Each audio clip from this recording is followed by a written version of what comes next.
Take it away, Edgar.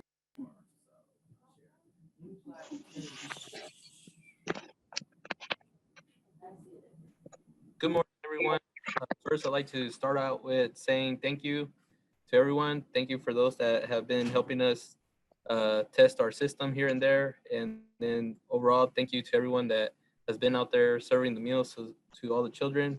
I know we're still in the pandemic and it's getting better. Seems like it's getting better, but there's still some obstacles we're overcoming. Um, on this screen, you will see the people that are assigned to your county and district code. For example, if you're county 01I0001, look for where it says 01. That'll be the person that's assigned to your district. I'm gonna slowly go over this and over this list, and then I'll show this list again at the end of the training. So just look for your county number, and that's the person you need to reach out to when you have questions about your application. They will ultimately give you the final approval. If you're having some tech issues, you can still reach out to them, but mainly probably reach out to me. That way I can troubleshoot it and hopefully get it fixed soon.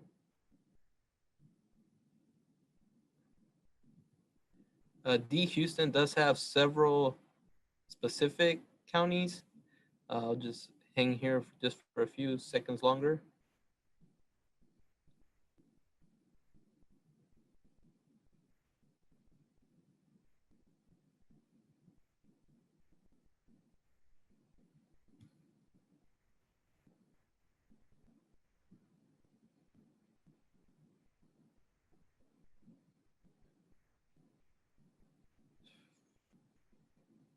Okay, going back up.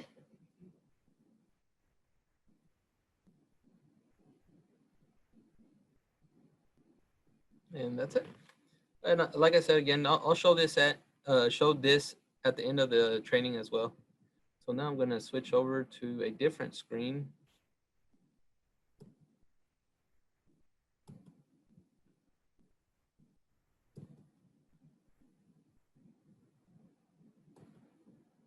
Okay. Right now, I am logged in Stillwell Public Schools. I reached out yesterday to a few schools and I did get permission from everyone. Thank you so much. I will probably be switching back between a few schools just because there's different scenarios I need to show. So the first thing you'll want to do in your application when you're logged in is you will need to be an authorized rep. An authorized rep is a person that can certify forms and claims. If you're not an authorized rep, you will not be able to do this step. First, we need to insert your 22 application. As you can see, Stillwell has 2021, 2020, and 2019. There is no 22, so we're going to do that first step. On the left-hand side, on the gold stripe, you'll click the Add New Renewal Application.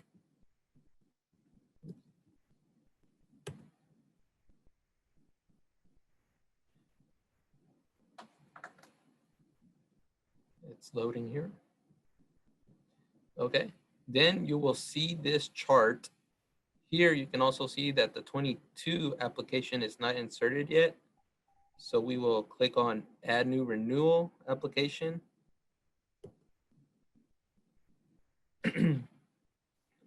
We are working on updating this verbiage. Hopefully it'll be updated in sometime here in August. We've had a few questions where which program do I click on? I don't see SSO, or am I supposed to do SFSP? You will actually be clicking on NSLP, Seamless Summer Option, also known as SSO. It's a sub-program of NSLP, and that's why we'll click on NSLP. Hopefully in the near future, we plan to implement the summer food program into CARS, but it's not available today. So NSLP, and then this information will auto-populate, and then you will enter the application fiscal year, which is 2022, and then click submit. And then you will get this message. It's basically just saying that it's successfully inserted, and we're also getting that updated here in August. Now you will see that Stillwell Public Schools has 2022 listed. We're gonna go ahead and click select. And this message here is basically saying that you will need to go to the SFA maintenance page to certify that the authorized reps that are listed are current. And we're also going to update this language. So right now, the system takes you directly to the checklist. We will come back to this here in a minute. Now that, oh, excuse me, PLE. Dana mentioned for me to mention about the PLE.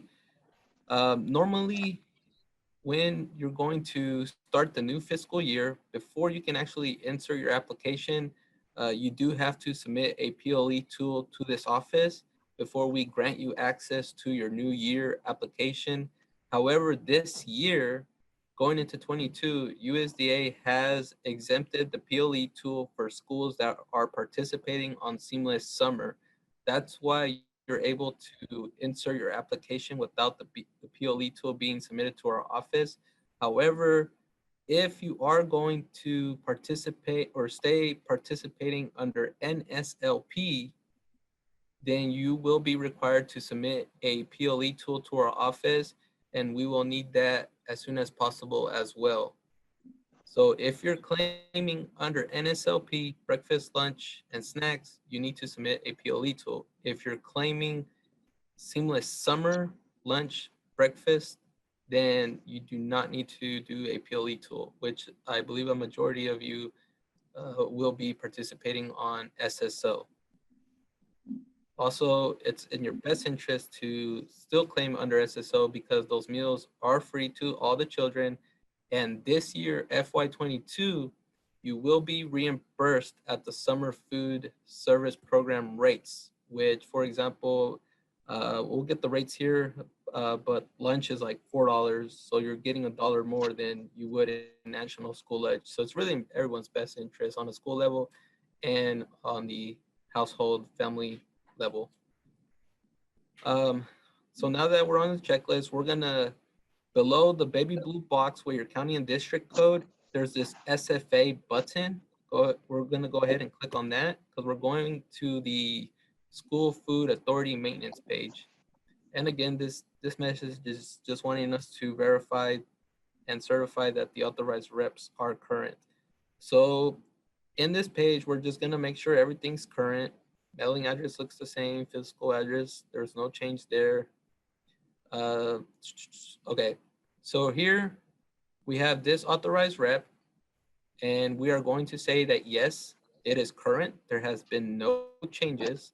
So then I will click on this authorized rep circle button. Then I will click certify. If you do have changes, if you do have a new authorized rep, please contact our office. Only our office is able to change this section. Everything else, like the addresses, you will be able to update that if needed. The superintendent section, you will also be able to change that as needed. If you need to add a FFVP or Seamless Summer contact person, you can also add those. It's not required. You do need to put them in if you are participating in those programs. This other information that's also grayed out is only available to us here in the office. So the only thing I would really ask you to probably double check is right here where all these months are listed. This is your performance incentive.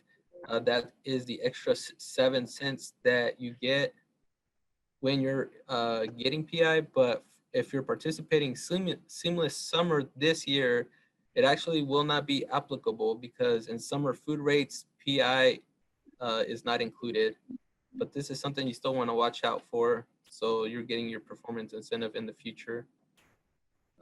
In this special programs access section, it's only available to us as well. Accept the equipment grant. I'm working on that one with our office. FYI, the equipment grant application will be available this year in the checklist. It will not be a paper application. We will send out more information when it's ready and available. Um, One new thing that we did add, and I'll explain later too on the checklist, we added this SSO feature box. This will open up your attachment E public release non-pricing provision form. That is the one we will need you to fill out this year because you're participating on SSO. Uh, the other one, the traditional one, will be disabled, and it's actually disabled today, and the correct one that you need to fill out this year is available as well. And we'll go through those once we get there. The severe need and snacks, disregard this. This will be taken out sometime this year. It's not really needed. The general information, basically here, one of the main things you want to look for is just making sure your DUNS expiration date hasn't expired. If it's expired, send us the new one and we'll get it updated. And if your school participates on several programs like CACFP or summer food program, let us know if you email us or if you send it on a fax. Just write it on the DUNS number that you are also on those other programs so we can get it updated in each one. You do have access to these changes here. These normally don't change. I would just leave those unless it obviously there has been a change. And then after if you've made any changes, you go ahead and click save, and then we can go back to the checklist. So now we're going to go to the checklist.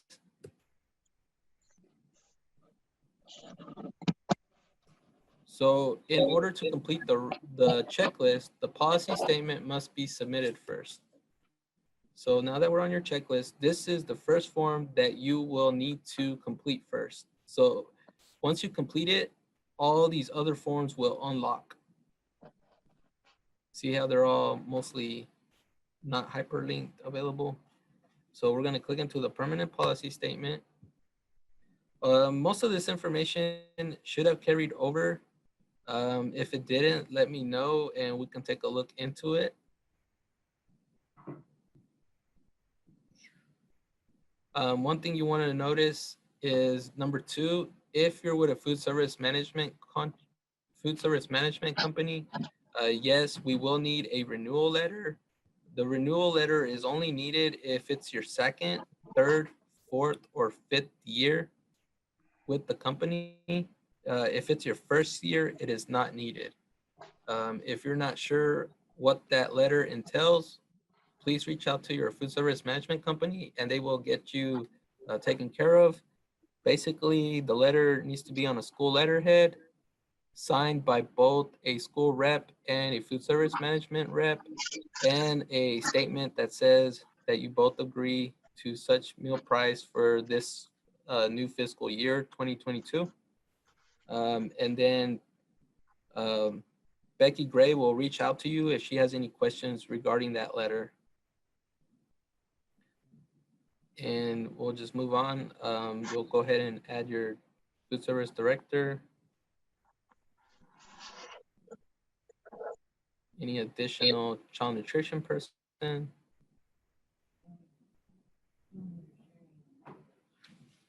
Oh. Sorry about this. Let me move this out of the way. I didn't realize that was in the way. Okay.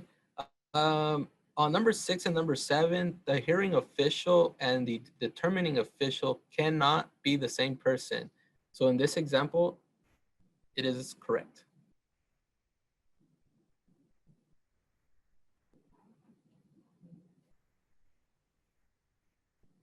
And you'll add your number of food service personnel. We did add 3 new questions on here, and it's number 9. You'll need to check this box. And then number 10, please indicate the languages spoken by NSLP program participants or potential eligible participants in your institution. Many times this will most likely be English. And let's see here.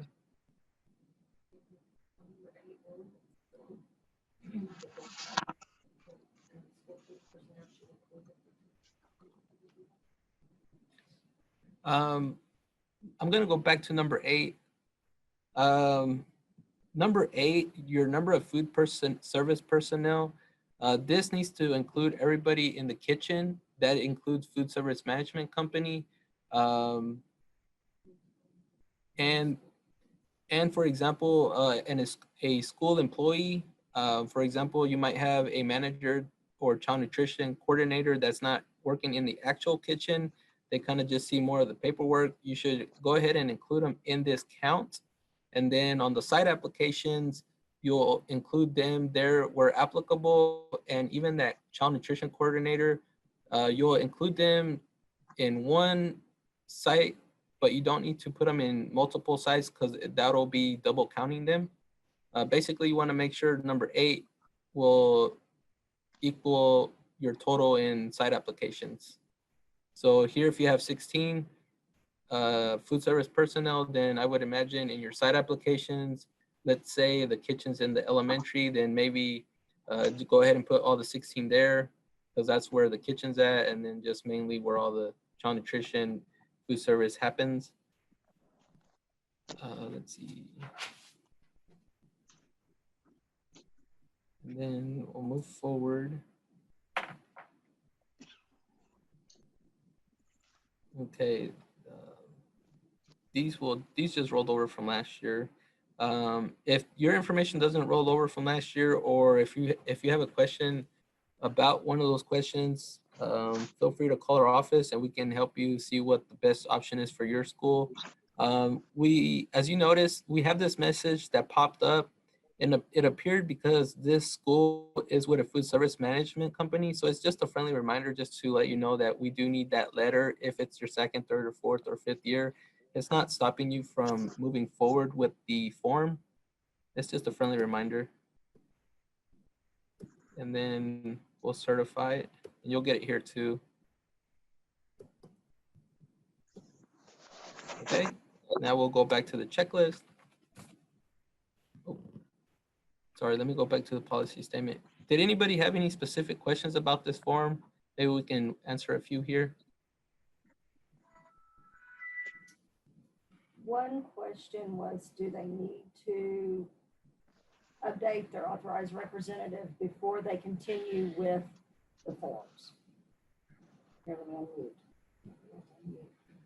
One question we had was, do you need to have the authorized representative updated before you continue with the application? I've been letting go move forward with it. So we're going to say move forward with your application. You should not certify it until all of that's updated for this school year. Because we need you to send us a certificate of authority or authorized representative form with all the correct information filled out so that we can update the authorized rep. However, now if you just need to add someone to be able to have access to cars, to be able to enter data and enter claims, you can do that with an authorized user form. Just want a quick reminder here, since we are working with a school that has a food service management company. Food service management company personnel may not certify the application, and they may not certify the claims. You can have access to enter information, but you are not allowed to certify. Let me run back through any other questions. We've had a couple who couldn't insert. If you're having trouble inserting after following Edgar's steps, you may have to call the person that's doing your approval and get some help walking through those. DUNS numbers, you're going to either send your DUNS number to the person that's working on your approval. you can send it to Becky or Nikki here in the office. They take care of those on an everyday basis. Send it in on the fax. I think we put in the National School Lunch email address that's checked by our office. We also put in the fax number if you just feel like you want to fax that information to us. Any way you want to get it to us, get it to us. Okay, Tammy says she can't change the addresses in the SFA maintenance page. You cannot change anything on the authorized representative. We have to do that here in our office. You should be able to change the addresses at the top, but sometimes there are little glitches. As long as we have your good mailing address and email addresses, I would just like to stress that you make sure the email addresses are the most current addresses.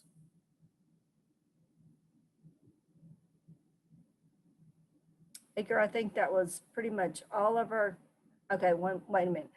We are doing SSO meals for NSLP, but okay, this year, you're going to be allowed to operate SSO. Correct. You can only do 2 meals on SSO, a breakfast and a lunch, a breakfast and a snack, or lunch and a snack. You cannot do lunch and supper on SSO. So therefore, you could not do breakfast, lunch, and a after-school snack on SSO. But you are allowed to do an after-school snack, but you're going to enter those claims under the National School Lunch claim. So when you go into the claims, you're going, and Edgar, if we have time, we'll run through how to enter a claim. You would enter your breakfast and lunch under the SSO part, and you're going to enter your snack under the NSLP part. If you're new to child nutrition, you might want to call us, especially the first time you enter a claim, because there's 2 steps to entering claims that you have to do, or you don't get that claim certified. Okay, Edgar, I don't think I see any other, Nikki, Becky, girls, y'all see any other questions that I've missed?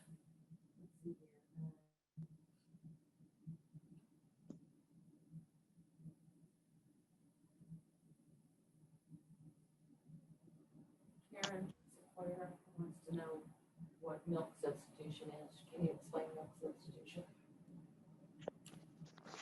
Well, I can, but that's really for more of an ABVM type class. Oh, you're asking that because it is a part of the application.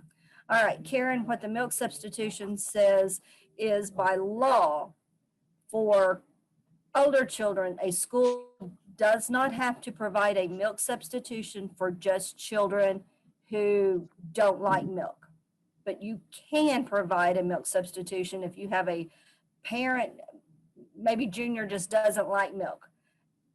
A parent could come in and fill out a form, and if you've marked yes in here, you will do the milk substitution, then you have to provide a milk substitute for the normal everyday 100% cow's milk. You have to either provide silk or pearl milk or something, but that milk still has to contain the same nutrients as cow's milk. That milk will cost you more, and it has to be provided out of your child nutrition budget. So if you've marked yes here, like this school has, this school says if any parent comes in and says we do not want to, or that we do not want our child to have regular cow's milk, we want you to provide them with an alternative milk, this school is going to have to. This question does not mean if your child has a doctor's statement, you're going to provide a special milk. If a child has a doctor's statement, you have to provide the special milk. You do not have a choice in that matter. This question is giving you a choice to provide a special milk for students who just do not like to drink milk. I hope that clears that up. Yeah, it's a district decision. It's a child nutrition district decision on providing that milk. Some schools do and some schools don't. That is completely up to you guys. And then I see a question from Lori. Is early childhood pre-K, or does that fall under elementary? That is completely a district decision on how you do. Just remember, if your 5-year-olds and under are not commingled, you have to do the special menu for them. You have to do the CACFP menus. Follow those meal patterns. I have a lot of lag. Well, if you've been in my shoes lately, you might have a lot of lag too there, Jennifer Mosley. Sorry, it's probably because Edgar and I both have our computers on together up here. How do we continue getting them PLE? I think some of them are getting a message that they have to complete the PLE. Some of you might be getting a message about the PLE, but the PLE, the message should just be saying that it's not required for FY22, but yes, FY23, something along those lines. It's not preventing you from actually inserting the 22 application. You just click OK. Yeah, so you should be able to just press OK and move forward. We have 3 kitchens. Do we put all in? Now, if you have 3 kitchens, do you put all employees on one? No, on the policy statement page, that is all of your employees combined. Then on your site pages is where you're going to list out, you have 2 people over at ABC Elementary and 3 over at XYZ Junior High. So the combination of everyone goes in the policy statement, and then individual list goes in the site applications. If they are in a first year food service management contract, do they mark food service management in that area? Yes. Yes. Mona asked if they are in a first year FSMC contract, do they mark FSMC in that area? Yes, because that is your current year starting with the FSMC. Okay, move forward. All right, we're going to go ahead and Edgar's going to move on to our Schedule A. But someone's already asking about the public release. Hang on to those questions, and some of those will be answered as Edgar starts talking about those. Yes. So right now we're in Schedule A. Here we're going to go ahead and list all the sites that you have at your school.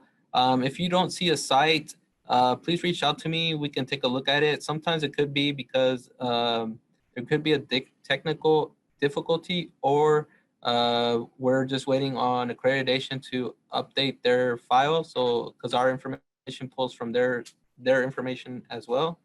You'll go ahead and select all the applicable programs for this site individually, and then make sure just to click, like Stillwell Elementary participates in National School Lunch Program. They put the grade ranges, and then click also that it's an eating site. Be sure, the only thing we've had issues here is just where you just need to make sure you click edit so that it actually opens up for you. And see how it turned blue. You can go ahead and make the changes there, and then click CACFP and summer food if you were on that just recently, or if you're still in it this year, then you'll just go ahead and click save.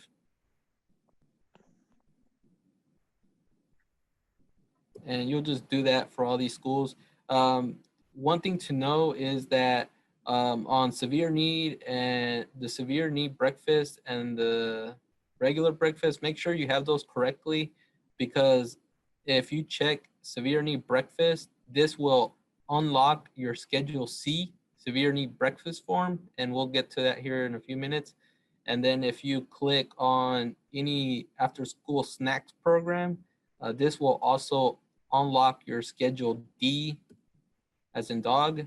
I'm gonna go ahead and just go ahead and put it in here just so we can get into that form.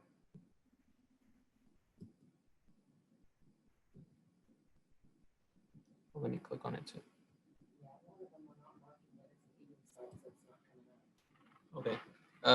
Becky mentioned that please be sure to check that box, because that box will be part of the reason to unlock your Schedule D. Okay, and then after we certify it, we're gonna move on. don't think there's any questions on this one. Oh. Then certified.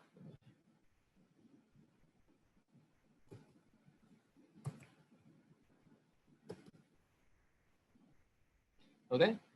Schedule B as in meal prices. I believe you cannot. Oh wait, I know why. Schedule B on your end as of today, it's locked on your end. Right now, it unlocked on my end because I was testing with dollar amounts. As you can see up here, disregard these amounts. These are not accurate. Yes, I was in there just testing different numbers, low and high. So disregard that. For the most part though, these will be zeros. The only ones you'll probably need to really update are your adult prices. If you have questions about those, call our office. But that should be it. If you're participating on Seamless Summer, a lot of these will be zeros. But if you're staying on National School Lunch Program, yes, you will have to update the student prices as well. And then we do have this language in here automatically inserted. Go ahead and leave those there since you're on SSO. But if you're on NSLP, we'll need to update that to fit your school's needs. And so we'll go ahead and just certify the form.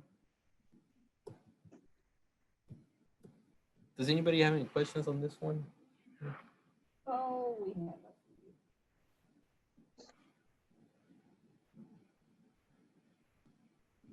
Okay, some have asked on the Schedule A, if you're not sure what after-school snack sites you're going to be operating, I would suggest you check them all for now.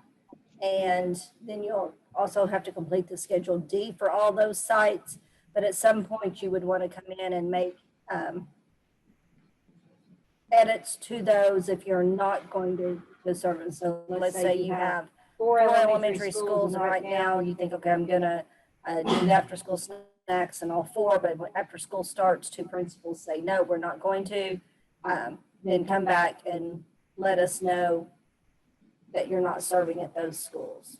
Correct. So we can always update this at any point in the year anyways. Some schools might not even start after school snacks till January, for example. That's okay, we just update the application. Correct.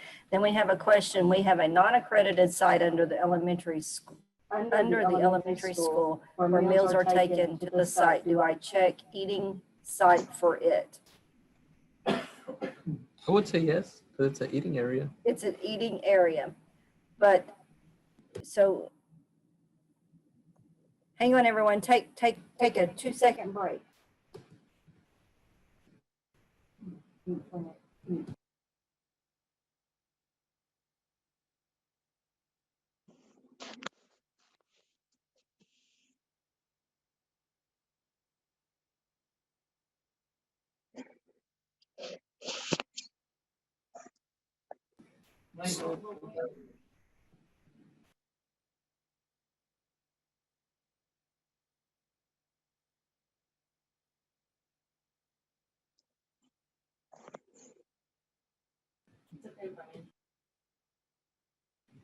So you'll go ahead and insert your non-accredited site, and yes, you can click it as an eating site, but when you're actually gonna go to the claim side of CARS, you're not gonna claim meals at that non-accredited site. Those meals need to be claimed at the site that those students originally would have attended. So in the question that was asked, I would say that those meals, you would claim them under the elementary school when you're doing claims.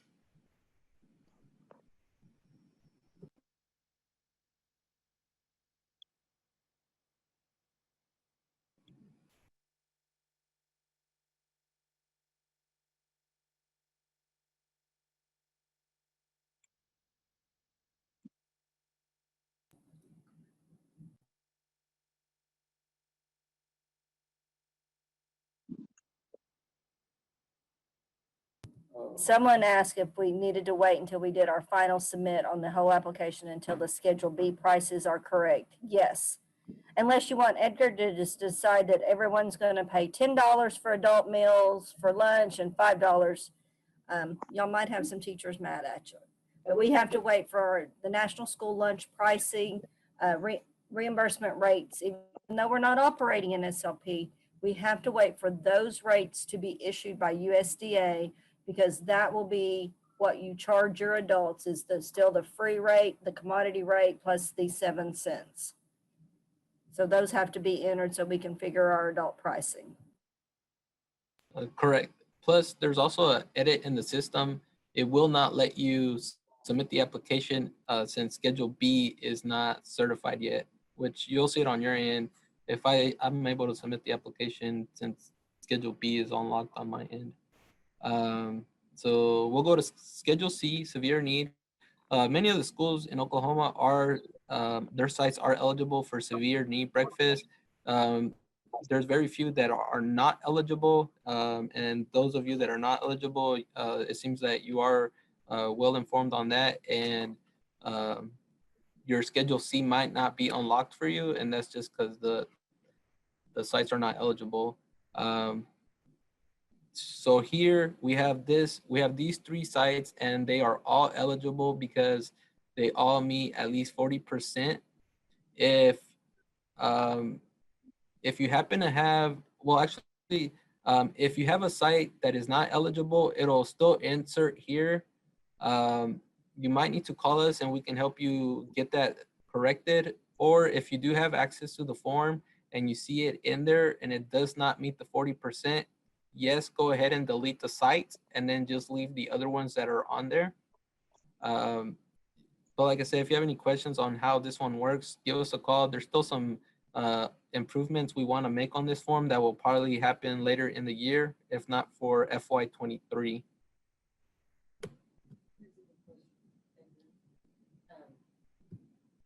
She has.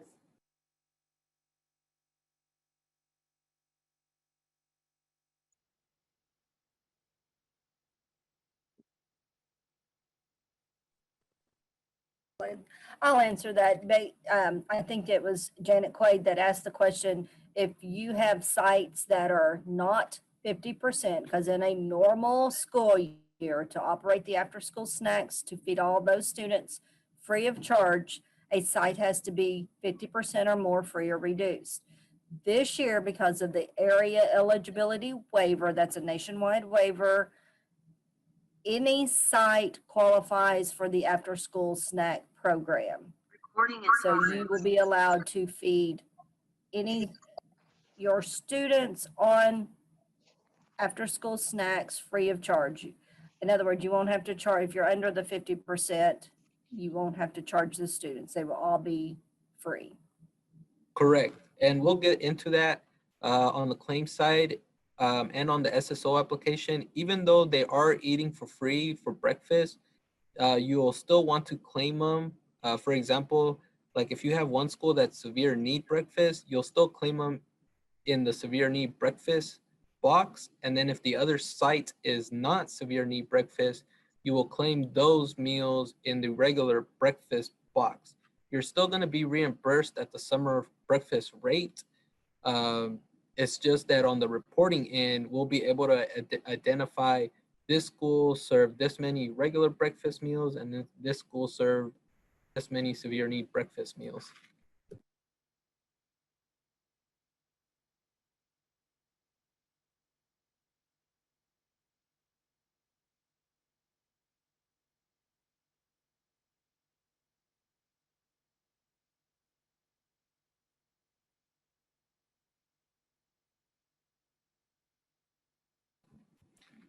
Okay, we're gonna go into Schedule D, after school snacks.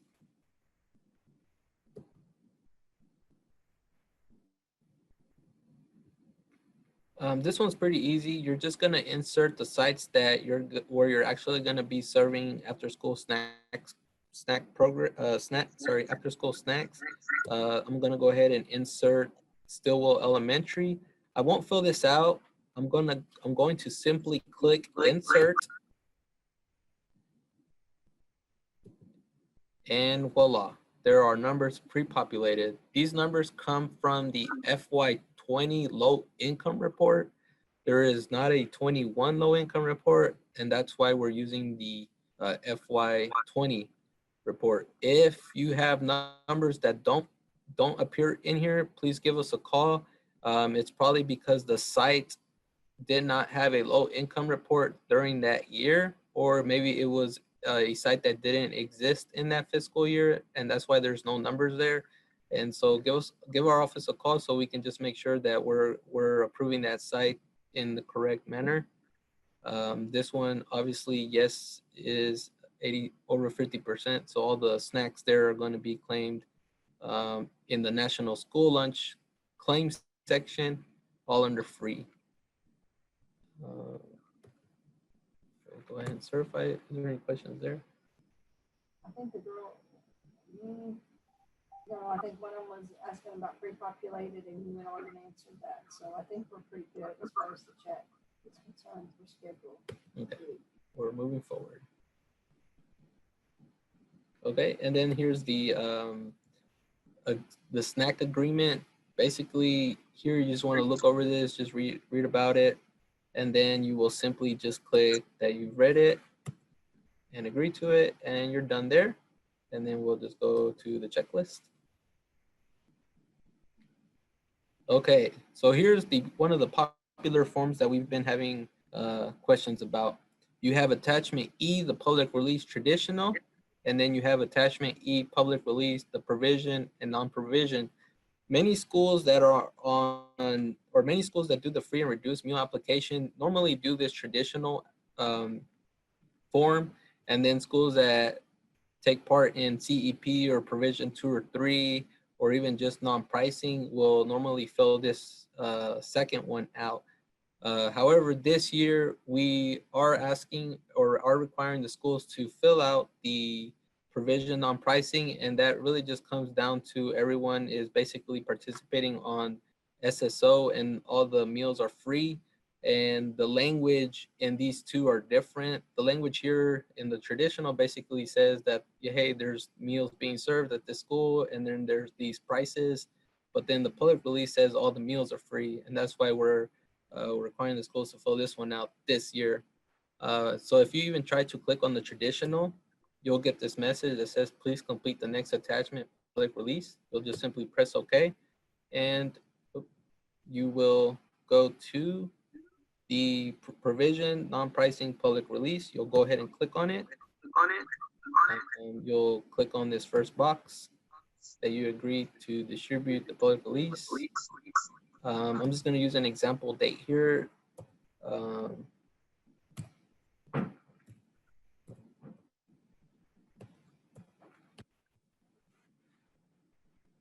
And just a FYI, you're only required to submit the public release to a news media, but if it gets publicized or not, that's, what would be the correct words?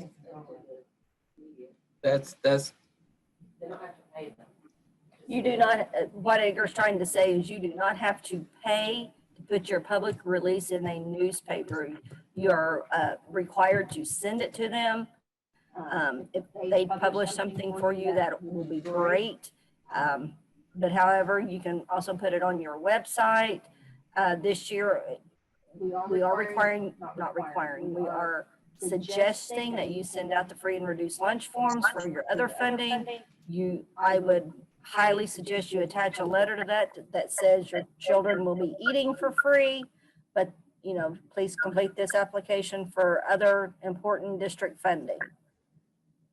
And someone said they couldn't open attachment E. Remember, you've got to open that non-pricing CEP provision. You can't open the other one. It won't even allow you. If for some reason your district is going to operate the National School Lunch, you're not going to operate Seamless Summer and get the higher reimbursement rate. Contact our office because you will have to do the traditional public release, and Edgar will have to override that button and let you print a traditional. Parker is saying the non-pricing is not available to her.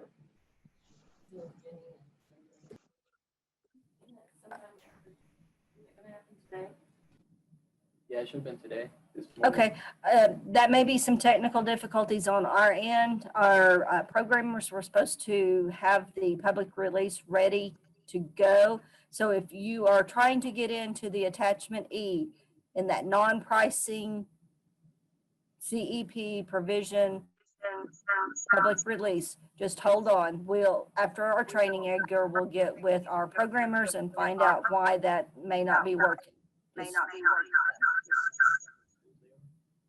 And we're going to get a list of those schools that are putting in the chat. So if you would, Becky and Nikki and Rhonda are going to take down those names of the schools that cannot get into the, yeah, put your school name. Don't just say I can't, because then we'd have to look up to see who. There you go, Karen. Manford's doesn't work. And if we have a whole lot of them, Edgar, that's half of who's not on the call. I mean, half of who's on the call that can't get in. Okay.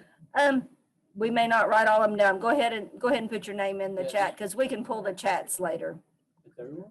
Yeah, it's not working. Okay. Sorry about that, everyone. I don't know. I checked one school this morning and I saw that. I was like, okay, it's open, but I will have to see what's going on.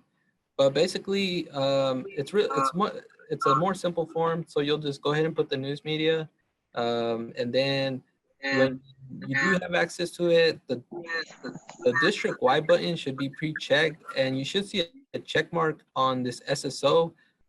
You don't see it on this one because I inserted the application before the update was made, but we can get it on there. I'll just have to talk to our office on how you do that. So this is what you're mainly looking for, is that the district-wide is checked and that the SSO is checked. And if you have any questions when it does open up for you, just give us a call and we'll see what we need to do to help you out there.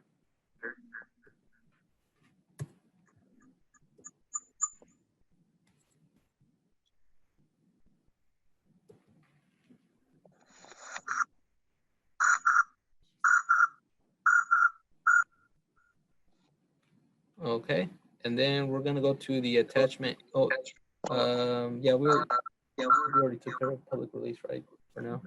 Okay, so then we're gonna move on to attachment F as in Frank, election procedures.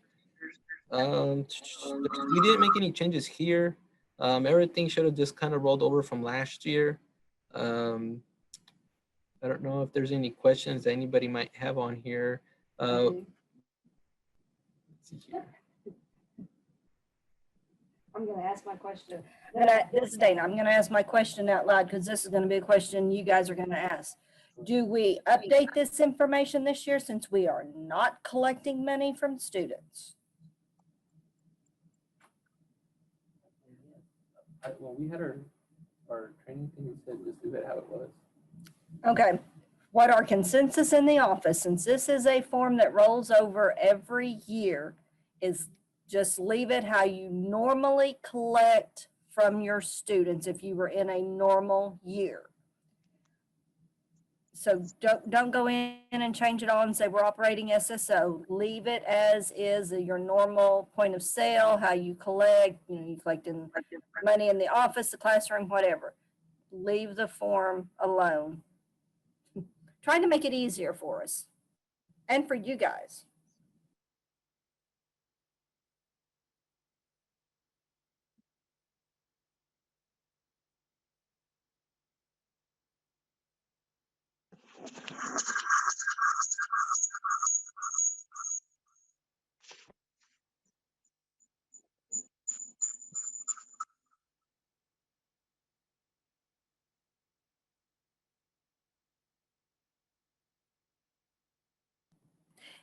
They're kind of having a sidebar. We've had a school that inserted on a Schedule D and it came up with some other school information.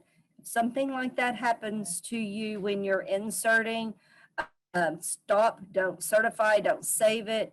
Stop and send Edgar or the person who's been assigned to your application send them an email, give us a call, and we'll get the team working on it to see what is going on.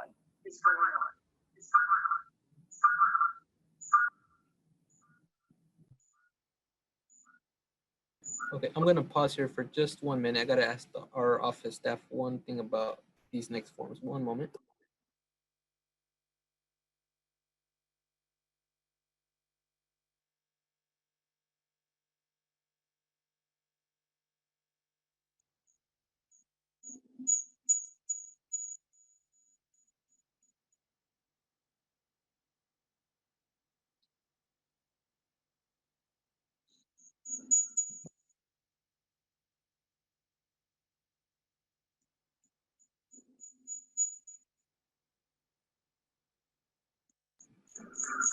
Okay, for right now, we won't get too much into the CEP or provision forms because a lot of the schools are just going to stick to SSO primarily. But if you are interested in CEP, please call our office or reach out to your consultant by September 30th so we make sure that we can tell you what to do moving forward as far as the application goes. Is there any questions about these specific forms, or if it's okay, I'd like to go ahead and just move on to the seamless summer option.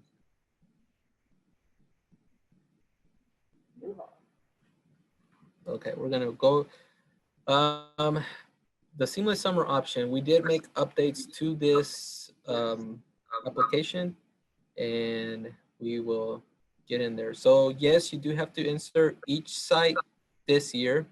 Last year, for example, if you had 3 schools, but one of them actually had the cafeteria and that's where you were actually serving the sites, then most likely you only inserted 1 site.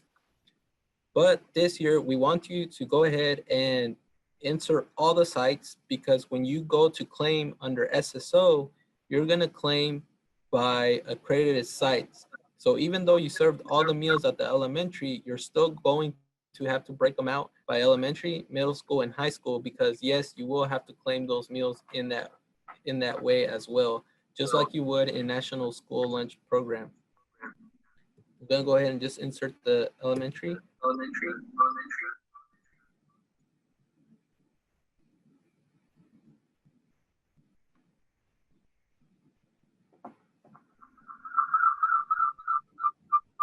And it's just letting me know this is a first time application.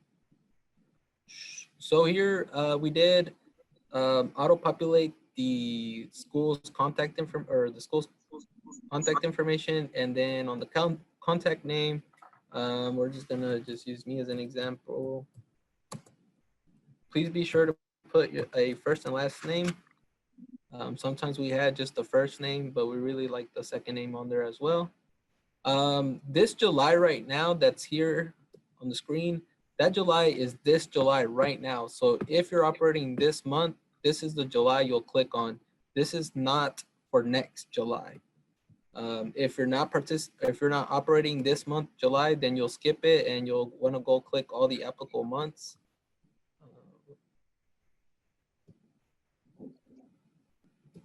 There we go.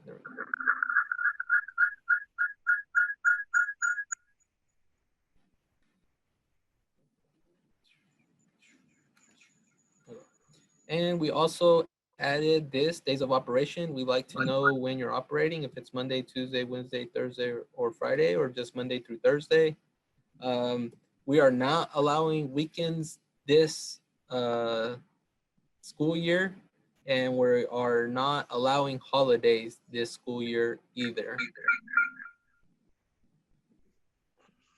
And then I may need some help on this one, but on the type of site, the open means if you're staying open, that means that you are serving meals to children not enrolled at your school. So if you have a sibling that's not enrolled at your school and they want a meal, yes, you can provide that child a meal. You would simply just count them in your meal count sheet.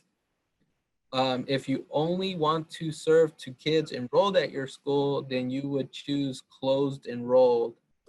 So far, I've had a few schools reach out to me and they seem to have chosen closed enrolled. That is totally a district decision. And it looks like we have a question. One moment.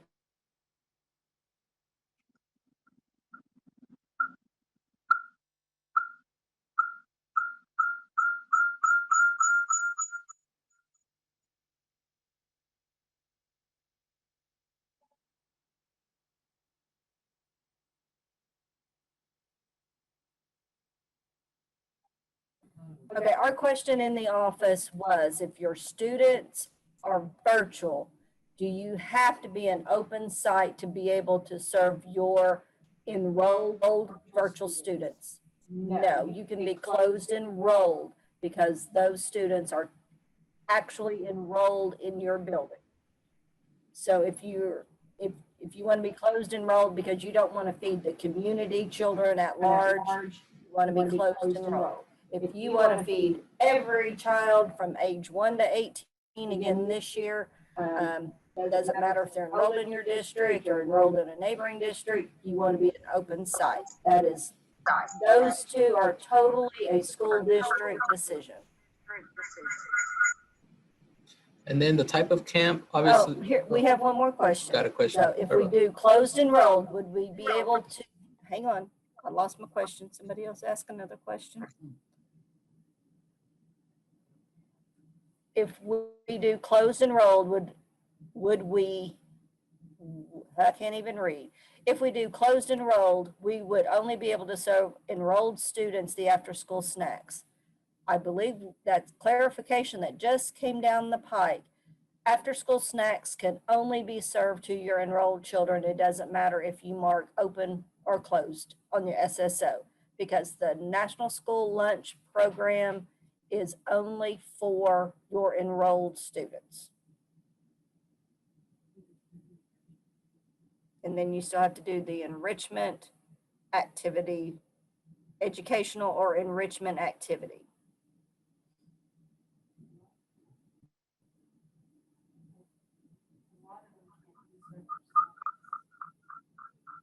Is that what they're saying? Yeah, we're getting some that are saying they can't.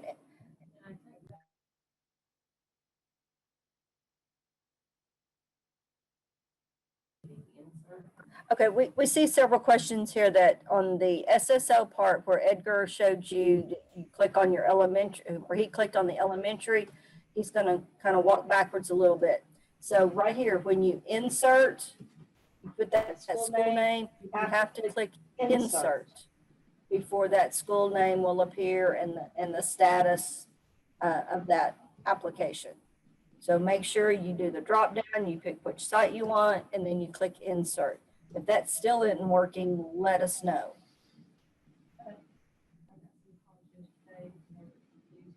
So they want to do that drop down box because it said delete. And I went right to delete the school days. Okay. I'll fix that. Hold on.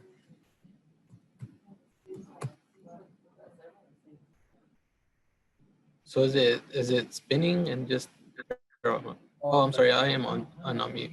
So when you add the site and when you select the site and you click insert, what happens after that? Is it just spinning and nothing happens, or?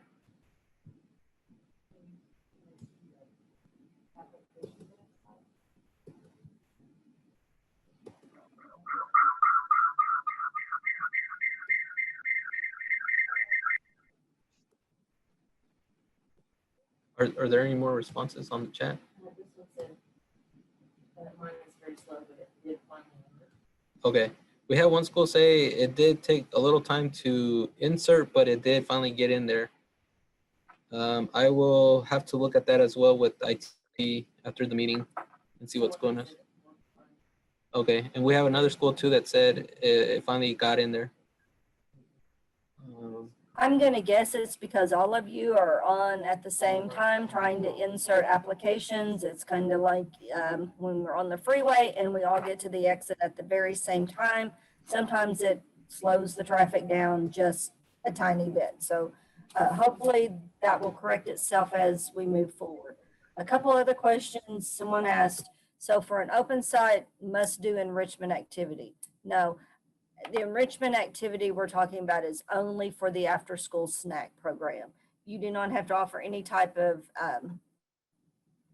enrichment or educational with your normal breakfast and lunch.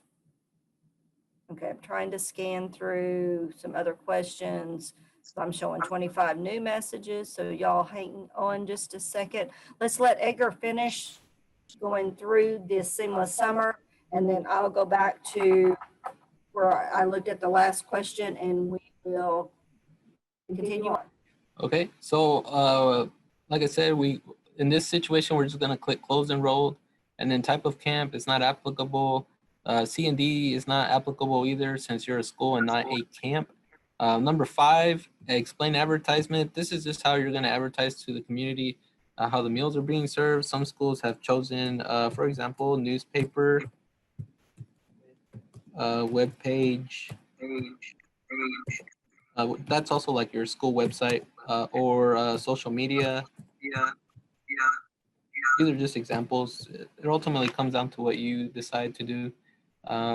Number 6, please go ahead and skip number 6. The school's low income report will auto-populate here in this row once you click save on the application. So you don't need to touch any or make any changes here where it says free and reduced. Just simply skip number 6 and the data will auto-populate after you click save. Okay, then number 7, the begin date. In this example, the school starting in August, so we're just gonna put like August 10th, 2021. And then their 3-week review date. This is an internal audit the school has to do. Basically, you're just reviewing your own program, your own meal service, making sure everything is going well, and it has to be done within 3 weeks. So let's just say this school just wants to do it the next day. And then the end date. Some schools have chosen to put the last day of school because they already know that date. I would be okay with going ahead and doing that. Or if you think you might be operating through June, just go ahead and put that date in there. If you have something different later in the year, just give our office a call so we can go ahead and update the date so it's just more reflective of an accurate date. This one here, this box, I kind of use it right now. We're probably just using it more of as a comment box, but you might just want to put something in there because it is required for now. Maybe that you're serving Monday through Thursday. Let's see here. Or have y'all seen anything in that box, ladies? What I would highly suggest, someone asked in one of the questions, if we do open sites, what site do we put our extra meals on, which I'm assuming I would highly recommend you type in this number 7 that this site's open and you are doing grab and go, and what time your grab and go is going to be. So that information, when we are looking at your school or we need to come to your school or we need to ask you questions, we can have some details of what you are doing. Okay, and number 8, this is one that we really made a big change to, and please be aware of how this one works. So number 8, you will see that we have these boxes here on the sides for each meal type. You will only click on the applicable lunches that you are serving for SSO. For example, if you're serving breakfast and lunch, then you're gonna click breakfast and lunch. And if you're also serving snacks, you are not going to click snacks on here because you're actually claiming the snacks under NSLP and not SSO. So now that you might have a question, well, which breakfast do I choose? Because there's 2.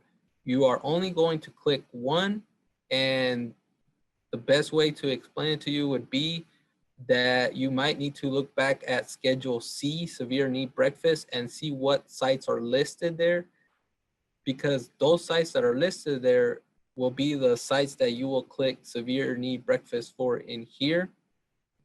If your site is not severe need breakfast, then you will click breakfast. In doing this, this will unlock the specific box on your claim. That way you're not claiming the meals in the wrong spot. So if you click severe need breakfast here, then the severe need breakfast in your claim for SSO will open up, and we'll get to that too towards once we get to the claim side. Now, the other thing on top of this is that if your enrollment is 500, you should probably put 500 here, because if you put 200 and you're actually serving maybe 400 kids or the actual 500 kids in the lunch line, there's an edit in the claim that will now prevent your claim not to be submitted because you're under claim or you're over claiming for the number of children that you're anticipating to come through the lunch line. So here we're just gonna go back and put 500. And there was a question if this is district or site enrollment. This is by site as well. And then Is that enrollment, or is that number of meals they plan to serve? in number 8 is enrollment, children, not meals. This is the number of children you're anticipating, which a lot of schools put their enrollment. Okay, number 9. Yes, we're having some issues here for some reason. Sometimes you will only see one row, and it might not even say breakfast. It's just blank. We are trying to look into that and get that corrected. You might see this at first, all the boxes listed correctly, but then after you save the application, then you might see that for some reason something happened and it's just not appearing like it used to be. So we are working on that.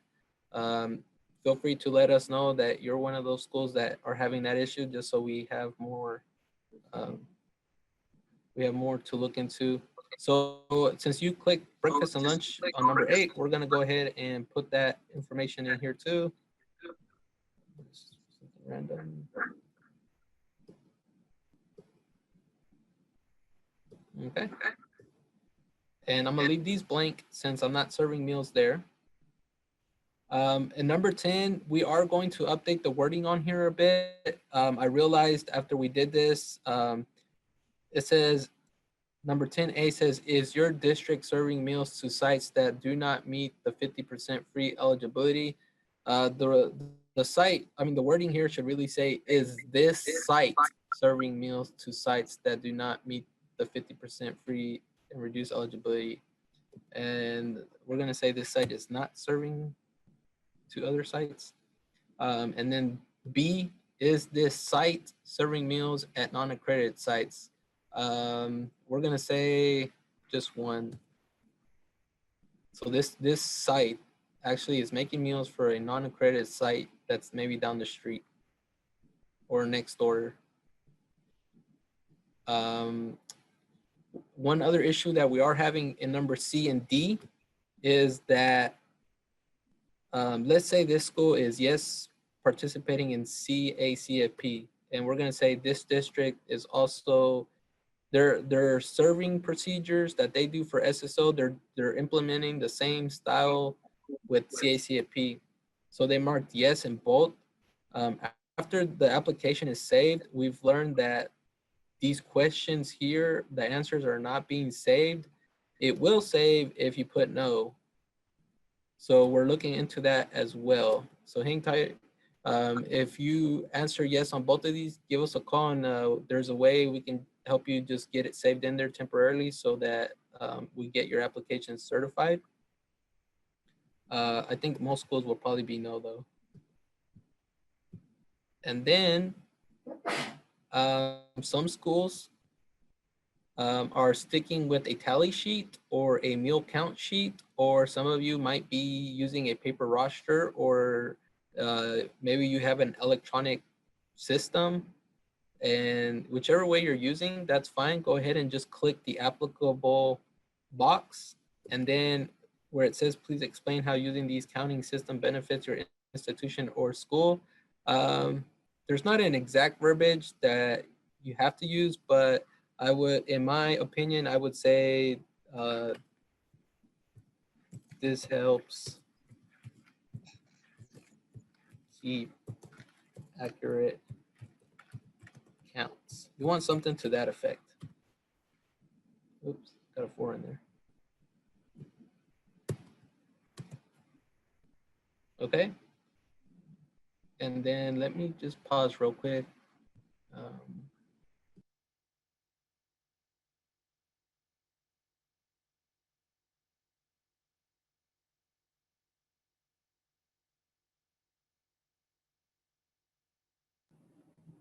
Also, Dee mentioned that you can also click more than one, because for some reason, maybe you could have a scenario where you're using two types of systems here, or methods to keep your accurate counts as well.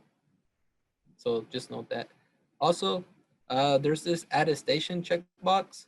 By checking this box, the district agrees to complete the waivers page if they are in need of them, and will contact their area consultant for approval before implementing the use of the waivers. Here, number 11. Basically, our office is going to review your whole application and your SSO application, but we're only reviewing numbers 1 through 10. And then we will certify or approve 1 through 10. Number 11 deals with waivers, and your area consultant will be the one to ultimately tell you it's approved or denied. You only need to fill out number 11 if you are actually using these waivers. If you think you might need to use them, you do not fill it out. You only fill it out if you are using the waiver. We might see right now that schools are probably going to need the milk one, because some schools have already notified us that they cannot get the milk that they need. And in that situation, they know it, they're in the situation, they're using it. And when you fill, if you fill one of these out, it'll be listed down here, and then there will be an approved or denied section. Let me see if I can show you this anecdote. Oh, that might not be a good example.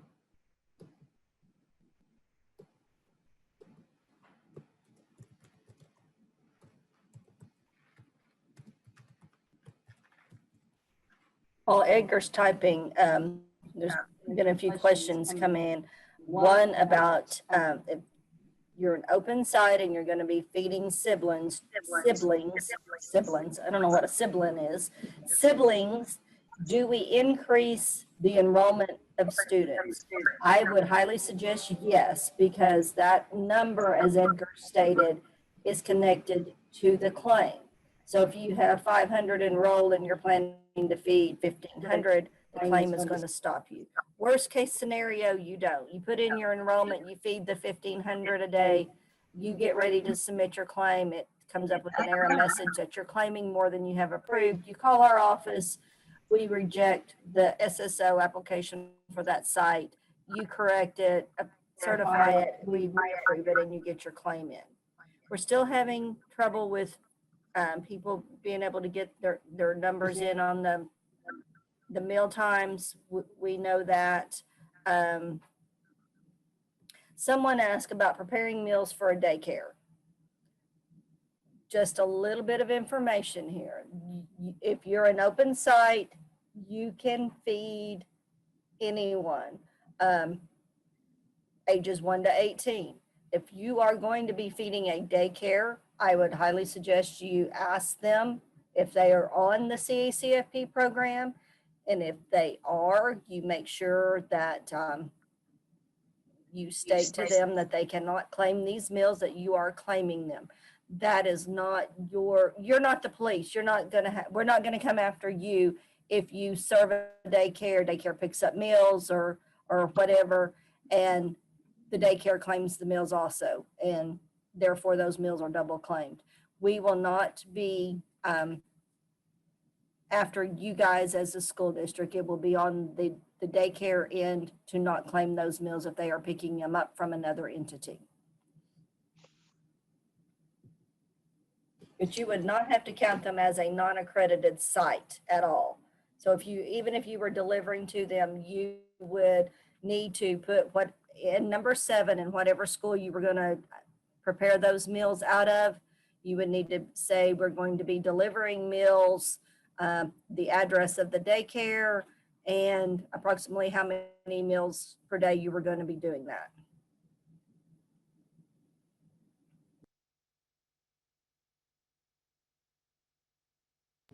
Okay, so in this this case, the school filled out a waiver for the milk. They explained what the reason was, and then down here, as you can see, the milk components popped up and its status pending. You will see approved or denied here, but you need to contact your consultant and let them know, like, hey, I filled out the waiver. Can you look at it when you get a chance? Because they will let you know yes or no. And then I did not fill the non-congregate waiver, but it popped up here. We are aware of that. Disregard that. IT will get that corrected too, so it does not appear since I didn't fill it out. But like I said, if you fill the waiver out because you are actually using it, contact your consultant. We will do our best to let the consultant know as well, just so we all are aware that there's a pending waiver that needs to be reviewed. But ultimately, remember that you ultimately check the attestation box that you would contact your consultant about these waivers. And then if you don't need the waivers right now, but let's say here comes December, something happened, you need the waiver, you know that you're in that situation, you can go into your SSO application and simply go to number 11 and put what you need to do. Like let's say the sodium as well. Well, Edgar, we need to talk about the sodium a little bit. Okay. Sodium is a nationwide waiver. And I know we really didn't talk about it a whole lot when we were completing it or talking about the training. But every school should go ahead and mark sodium. And we can approve that here in the office because everyone is given a blanket waiver to not have to reach any sodium targets this coming school year. And I can't remember which waiver that was, but anyway, the ones that we're going to be looking at will be your whole grain, your unflavored milk, your vegetables, meat alternate, those. And I know under non-congregant, if you're going to be doing any of those, go ahead and mark those now. If you know you're going to be doing delivery, go ahead and mark it now. But if for some reason, one of the questions was, how quick can we get that approved? Because we all know with COVID, that could turn on a dime. You could be called on Monday morning and say, we're going virtual. If that's the case, you go in and mark that, you contact your consultant, send them an email immediately, and that will be approved very quickly. I know we have some consultants on the call and they have been made aware that that is their responsibility, but you as a school district are going to have to contact that consultant because there is no automatic send the consultant an email from the system that states you have now checkboxed one of the waivers.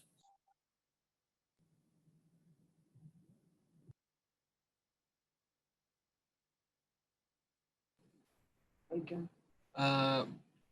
Well, later in the year, if you need to add a waiver, just go simply into your application, number 11, and make the changes you need to. And then there will be this save waiver data button, and you'll just update it. And then, again, make sure you contact your consultant and let her know what you did so that she can look at it and then let you know yes or no. And then other than that, we're going to go ahead and certify it.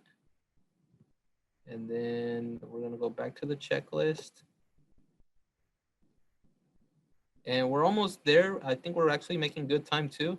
We might be able to finish up maybe right at 12 or a little before 12, hopefully.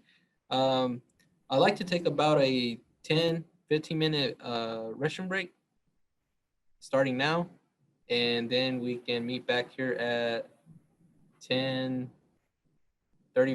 10:40ish.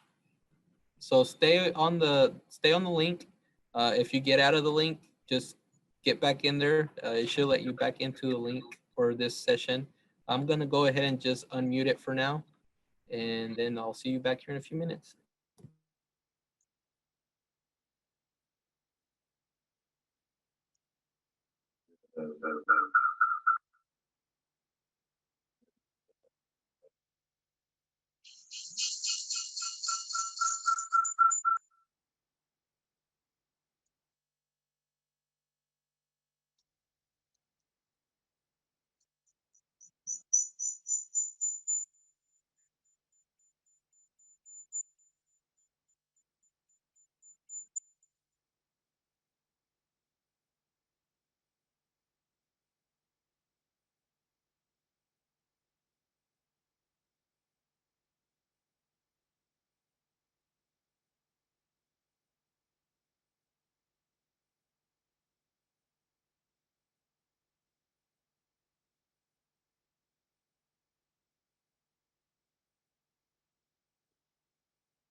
sisters all smile for his nostalgic tale.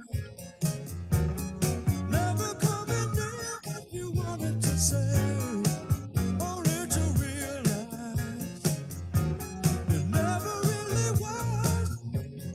She had a place in his life. He never made her think twice. As she rises to her apology, anybody else would surely know he's watching her go. But a fool believes he sees. The wise man has the power to reason the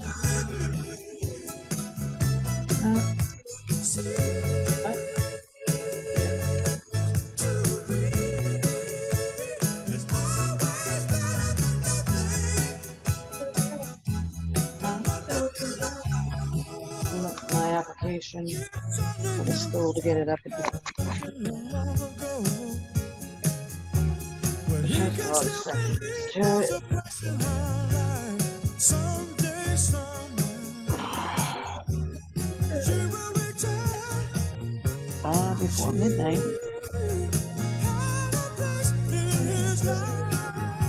Huh? Well, she played a little bit on my phone, and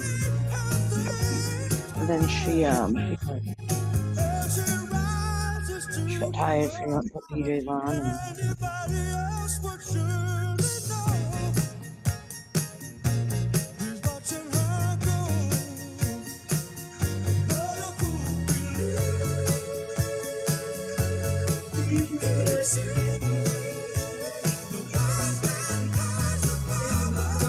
yeah.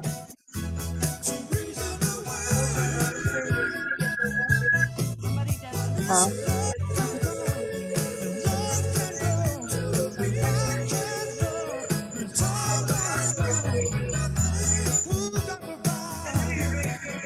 Yeah.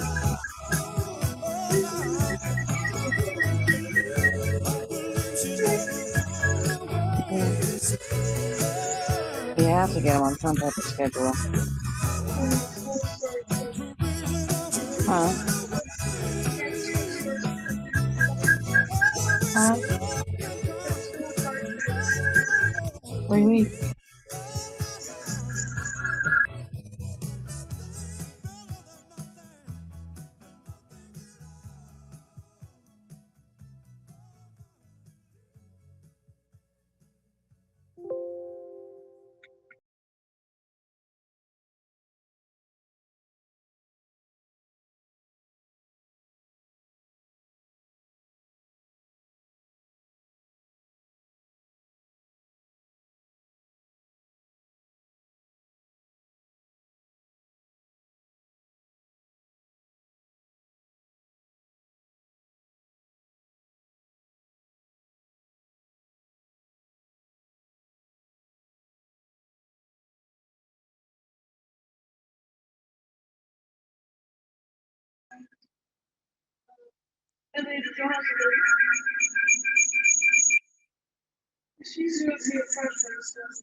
Huh? You got a list of students?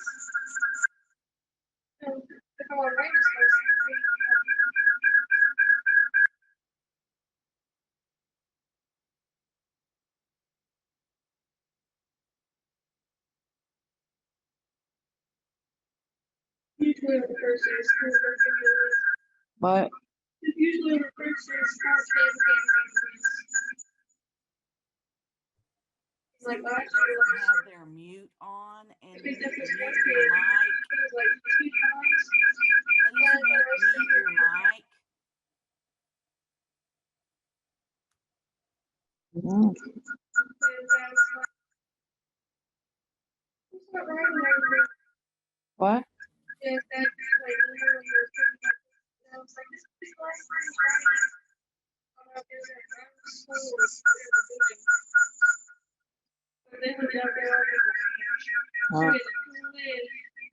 Swear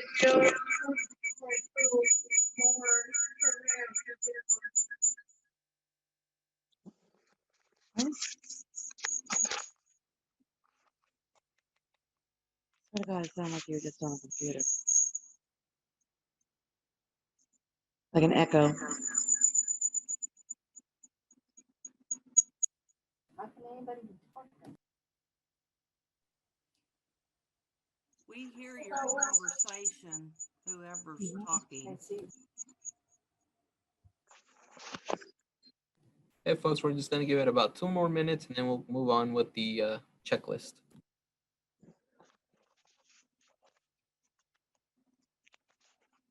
I'm not supposed to be on this.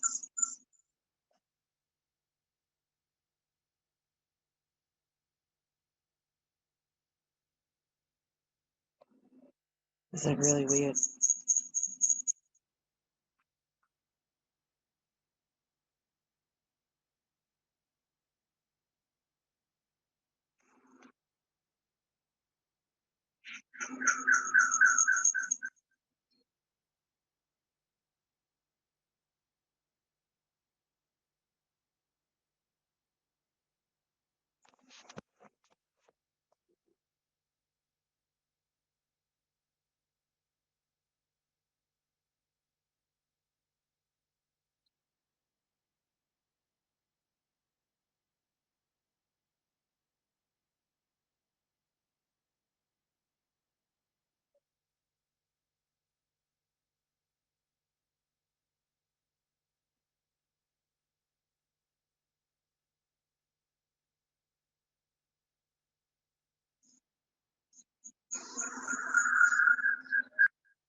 Okay, I'm going into my.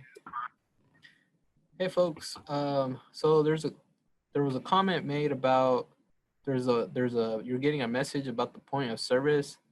You might want to look at this, but if you've checked these and if yes, you've made a comment, then that's good. The point of service part is good. But if you're getting that message that the point of service isn't completed or something's going on about the point of service, look back at letter C and D.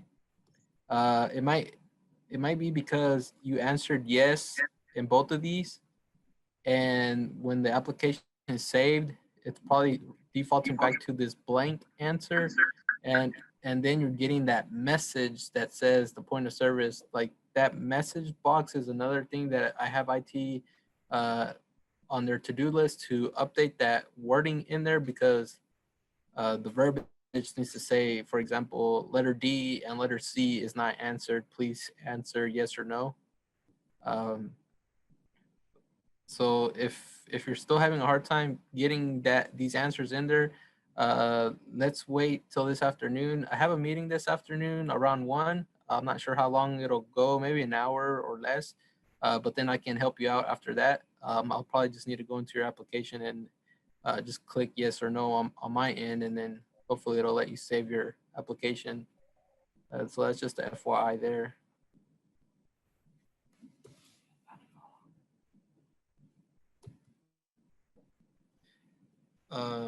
Is there anything else? Okay, so moving forward, okay, yes, you need to fill out site applications. Yes, you need to fill out the renewal agreement. Yes, you need to fill out the health food safety inspection report. And we'll come back to these two after looking at site applications. So we're gonna go into site applications. This school has 3 of them. We're gonna go ahead and just click on the first one. Looks like several things auto-populated. I'm just gonna just fill this in real quick.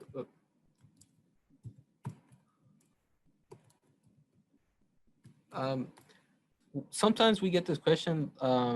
The person listed on here might not have a middle initial. I believe if you just put a space in there, it'll work. I plan to maybe have that in the future removed. For some reason, it was implemented when the system rolled out. I'm just going to put a space in there and then just put coordinator. Okay. Here you'll put your estimated number of days of food service. Normally it's around there, 180, 175, I'd say. This school is, or this site is serving 5 days. We'll talk more about this in the health inspection report, but I'm going to say that this school district, so for each site, because of SSO or because of COVID, the school did not have a health inspection report last year because the health department did not come outside or come out to do the review. So I'm going to put 0 because the school did not have an inspection, but I do have documentation to show that I reached out to the health department just to let them know, like, hey, we're operating, come by when you can. And that I did my part and the health department didn't come out. That's just a whole separate deal. But I'm going to go ahead and put 0. I'm going to do that for all my sites because none of my sites got inspected last year. So when it comes to the health inspection report, I'm also going to put 0s in there, and we'll get to that once we're at that report. So number of food service personnel, I'm just going to use this as an example. I have 3 sites. I have 1 kitchen, and this is the only site where all the meals are served out of. And I'm going to put just 16 people in there because I have, for example, I have 15 people that actually work in the kitchen, and then I'm including myself because I do all the admin paperwork. You'll go ahead and just leave the National School Lunch Program yes, and the snacks no, unless you're serving snacks, and go ahead and put yes. And then number 6, we decided that even though you're doing SSO, it's technically non-pricing, but we want you to leave it how you had it last year. So if you actually do pricing, just leave it at pricing this year, kind of like what we're doing with attachment F as in Frank, collection procedures, just leave it how it is last year. And then the school breakfast program, this one right here is just the regular program for breakfast. It's not severe need breakfast. So if your sites are severe need breakfast, then this will stay no. And if you actually know it is regular breakfast, then you'll go ahead and change this to no, from no to yes. A lot of schools are not on the special milk program, so just leave that no. If you are, then you know to change it to yes and then make a comment. And then on number 8, the prior October 1 enrollment, that is talking about your last October 1 number of students enrolled. So we're we're going to say for this school, it was 431. And then this also is the number that was reported to accreditation. Is that correct, ladies? Yeah. Okay. So you can look back at accreditation's report and they'll have that number there too. Normally, our office goes off of the low income report because those also match that accreditation report, but we don't have a low income report for 21. And so we'll just go off of the accreditation report as well and make sure those numbers match. This box number 8 it's just purely information. It's not tied to anything. The reason I'm saying that is because here in number 9, we've had some schools think that number 8 and number 9 have to match, but that's not the case. Number 9 has 2 sections. It has this race section and it also has this ethnic section. These two have to match each other. So for example, I'm going to say this school has, these numbers here are whole numbers based off enrollment. They're not percentages. When we first rolled out the system in 19, and I think we fixed it in 20, but in 19, it was percentages, but now it's just whole numbers, just like the October Civil Rights report that you do, that's normally due in October or before October every year. You should have this. It's a report that comes out of your child nutrition manual, and it's just a paper copy that you fill out and you keep it on file. It's not reported anywhere electronically. So basically, you know what, I'm gonna stick close to my enrollment. So this school, I said, has about 431. I'm gonna say we're gonna put 100 here. We'll put 100 here. We'll put 100 here and 100 here, and then so that's 400. So we're just gonna put 20, 420. No, actually, wait. Let's put 410. 410, and then here, this Hispanic and non-Hispanic has to equal 410 as well. So we're just gonna put 300 here and then 110 here. So as I move down the application, when I click save, these numbers match, so the system will save it. There will not be a message saying ethnic and race must match. Is there any questions on that one?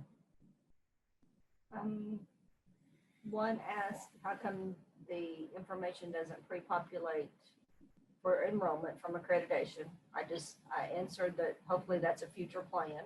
Yes. So the question was asked, why does this number not auto-populate? We do have plans to have it auto-populate. We're going to use the low income report. As far as the accreditation report, that is something we could possibly look into, but mainly we want to just stick to the low income report, since a lot of the system, whenever it's auto-populating some numbers, it's really just coming off of the low income report. So we like to just stick it to that one report. But thank you for mentioning that. That is something we can look into. And then you might go over how to employees that are not tied to a specific site, what they may need to do. And one moment.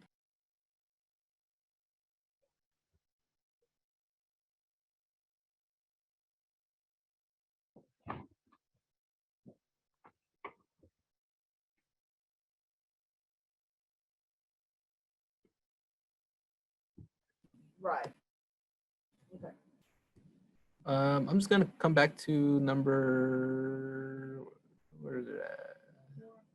4, number 4, number of food service personnel.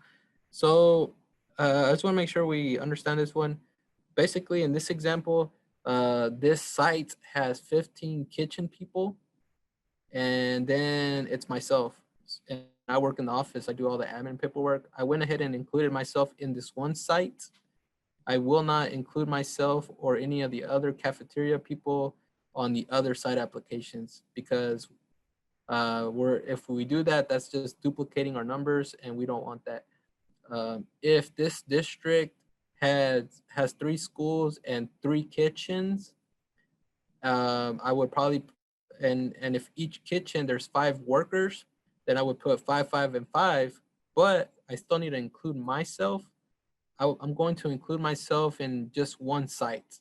It doesn't matter which site, but I'm just going to include myself in one site, one time. So that way I will have 5, 5, 6. Then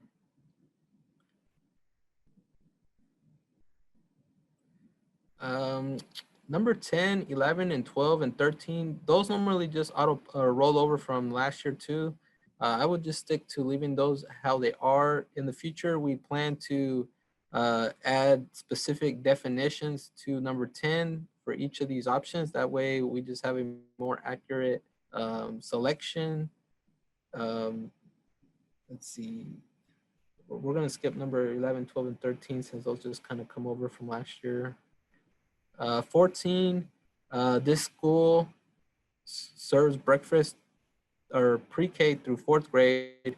And so they're implementing offer versus serve for the breakfast section, but not the lunch section.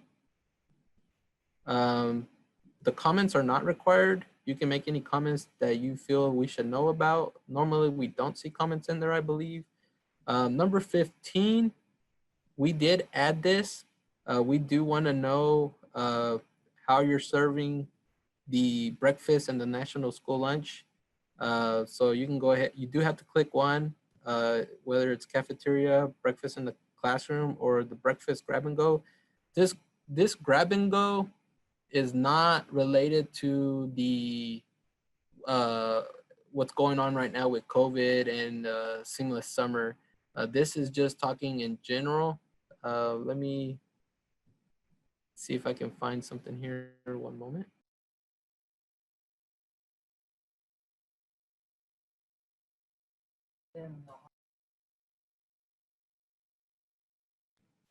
Go.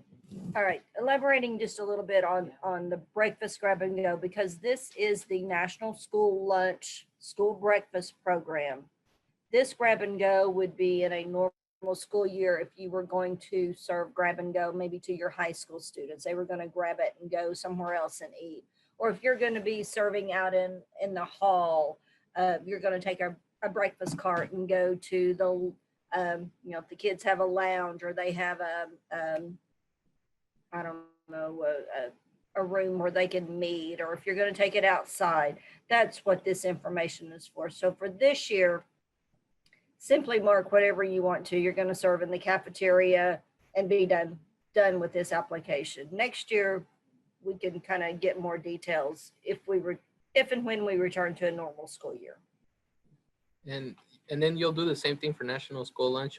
You will pick one of these, and then if it's others, you will need to make a comment and just clarify what that other is. Number 16, this information auto-populates from other forms. If you don't agree with something that's checked on here, give us a call and then we can see what's going on. But obviously you can see this site is participating in severe need, seamless summer, and possibly they were on CACFP this year or last year, and same for summer food program. And this is just more of a, number 16 is just a FYI overview, like, hey, this site participates in all these programs. Number 17, that one, most of the schools don't serve special milk or are not participating in special milk, and we'll just leave that how that is. I think we have just 3 schools in the whole state of Oklahoma doing that specific program. That specific program. You'll enter your grade spans for this site specifically. They should have rolled over from last year as well. And then we're gonna go ahead and save it. Oh, I realized I didn't click some of the stuff up there.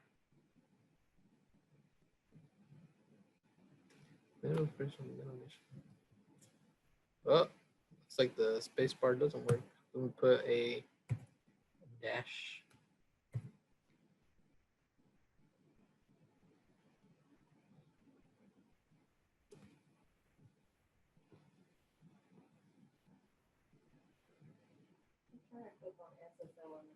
16 areas, you're fine. They can't do that. These are grayed out, so they won't. I think it's what SSO is 16. Oh, What are oh. they trying to? Well, number 16, these are auto-populated. They're not enabled for you to check on them. So if you want severe need breakfast program on there, we'll need to look back at your schedule A and possibly schedule C and see what we see there, because once we get those two corrected, then the number 16 will auto-populate for your severe need breakfast. There is one thing too, schedule D as in snacks. If you insert a site in there, it's supposed to also put a check mark in here.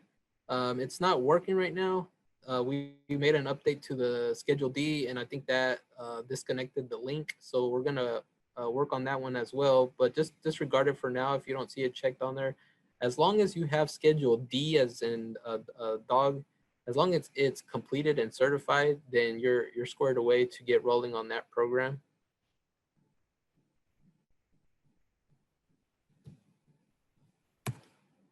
Okay.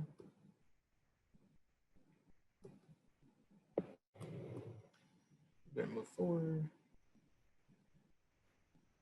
And then we're gonna go to the renewal agreement. Might Looks, want to explain why not that site application doesn't have a green lock. It's because all those sites are not sort of like. I'm gonna go back real quick. One of the ladies mentioned something. So site applications, if you realize, I did only certify one of the 3 sites, so that's why there is not a green padlock right here. But once all 3 sites are certified, you will see a green padlock. I want to use this school as an example too. So let's say it has 3 accredited sites, and then there's a 4th site in here, and it's a mobile site. Don't fill out that mobile site because most likely you're not going to be using it this year. Leave the mobile site alone. Right now, we don't want to delete anything because there's things we still need to update on non-accredited sites. So when you're going to submit your application, you will get a message that says your site applications is not complete, and it's mainly because that mobile site was not completed. Call our office. We will get the application submitted for you in that case. We did that last year too. We're gonna do it this year, and hopefully by next year we have a different method that would be much easier for everyone. So just keep that in mind. We're gonna go to, is there any chat questions? I'm answering. Okay, Dana's answering some questions in the chat box, by the way. So I'm gonna go with the renewal agreement. Number 2, that just came from the SFA maintenance page, I believe. Estimated number of days food service will operate. On one of my sites, I believe I had 180, so I'm just gonna put 180. If you have 3 sites or 4 sites and one of them is like 175, the other is 178, use the highest number. So I would still use 180. Total number of sites or eating sites and kitchens and food service personnel, all this and all these gray boxes came from site applications. So remember in the elementary, I entered 16 in one site. That's why there's 16 here. If I had put 16 and 16 on the middle school and the high school too, then this number would be multiplied by 3. So if your numbers are too high in one of these, go back to the site applications and it'll, you'll just need to fix it there, and then the numbers will get corrected. Number 5, this information here too just auto-populates from all different kinds of forms. If you think something's incorrect, give us a call and then we can see where the issue is, and it's possibly just checking a yes or a no or unchecking something so that the numbers are accurate. By looking at this one, I think it's pretty good. 3 sites, it's 3 for lunch, 3 for severe need, 1 seamless summer because I only have 1 seamless summer site inserted right now, but I would still need to go back and add the other 2, and then it'll eventually update to a 3 as well. Same for the CACFP and summer. Number 5, just a note, Number 6, you do want to check that box. You'll have more forms here. I mean, you can look over them, but these are just informational forms that just come from, they're just there as informational. Let's see here, and we're gonna go ahead and save it.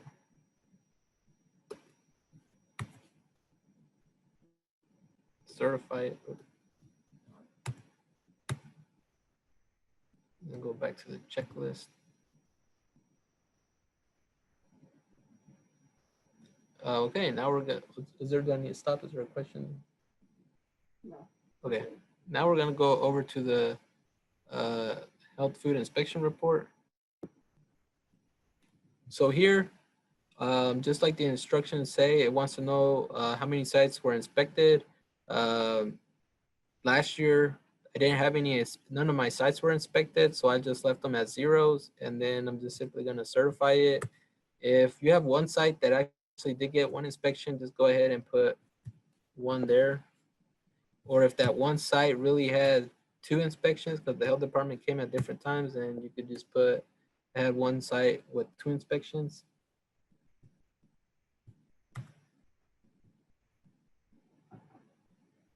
And then I'm just gonna go, I'm gonna change it back to 0 just to show everyone like health department did not come out last year, so I had 0 actual inspections.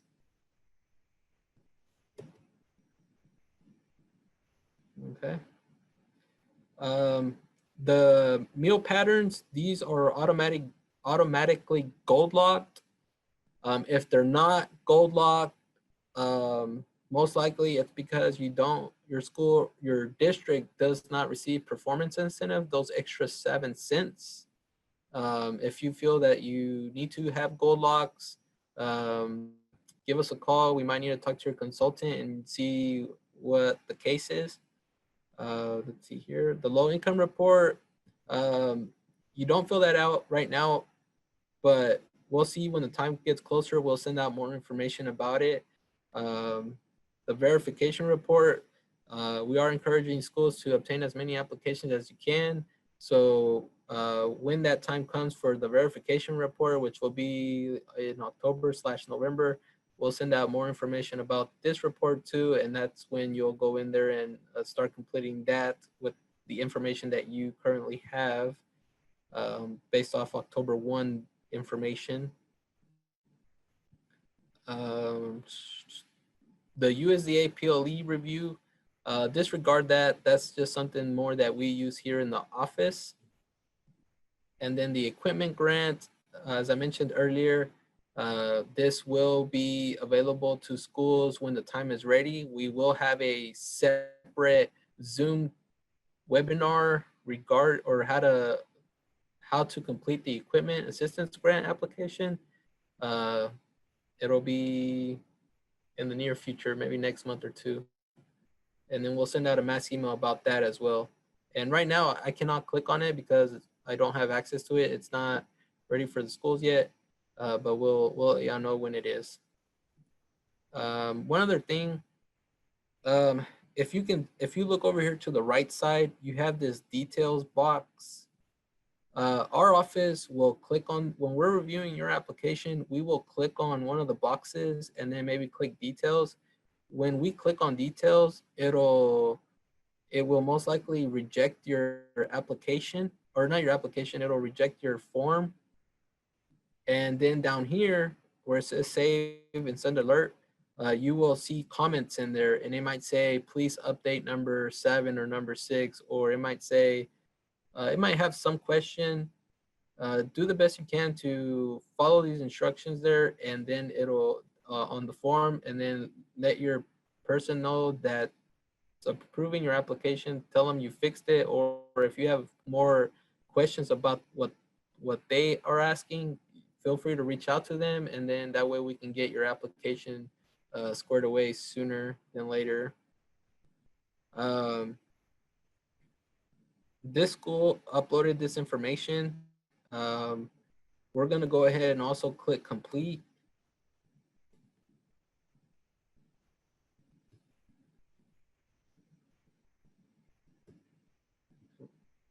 Takes a little time here. The certificate of authority, we only need this if you have someone new that needs to certify claims. If you have the same people from last year, just we don't need a new form. We honor the same form that you have on file. Direct deposit, we don't need that every year. If you've already filled it out and you're getting direct deposit, leave that alone. You're still getting the same deposits. The DUNS number, yes, we do need that every year. Keep in mind that organization, they're making changes to their programs and even their procedures. So I think they will send out more information, hopefully towards the end of this year, maybe early next year, but they're changing their DUNS number stuff to this whole new system. And it's really important because this is tied to your claims. If we don't have the most up-to-date information, if the expiration date expires, you cannot submit claims. And we'll try to send out more information as we know more too. Basically, one example is the DUNS number, how it's called DUNS. It's being changed to, for example, I think it's like UEI. I don't remember what exactly it stands for, but it's changing names. And then even, I think right now you have 9 digits.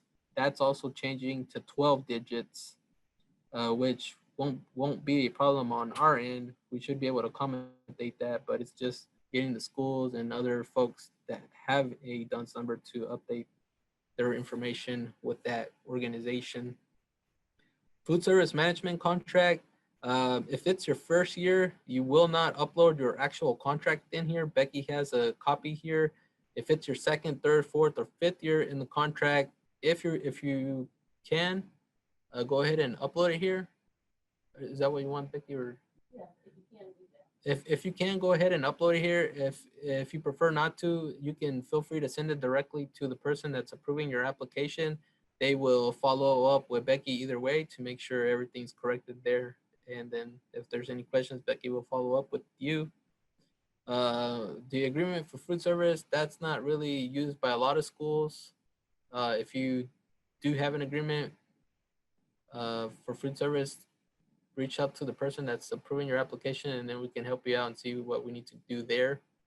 The year-end expenditure report, that's not needed unless you're up for review and your consultant is requesting it. So you can basically disregard the last 2 and direct deposit and maybe food service management company if you're not in that.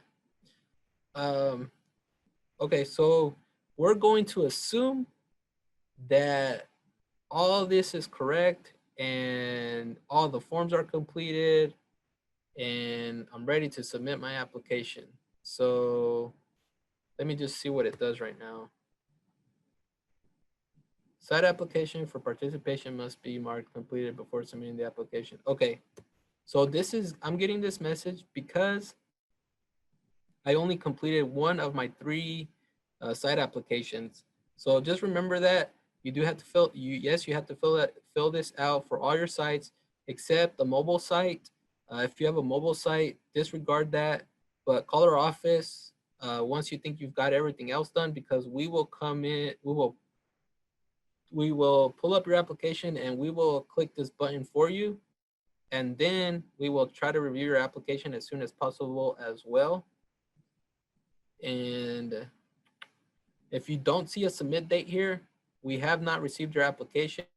We will think that you still are working on your application. And if you don't think that's right on the timestamp, give us a call as well right away so we can see what's going on and get your application submitted so we know it's ready to be reviewed. And then I think that's it for this part. Oh, you know what? Let me, on the left-hand side on the gold stripe, I'm gonna click home. And then if you scroll down, you see this mass message management section. These are all the mass emails that are going out through the system.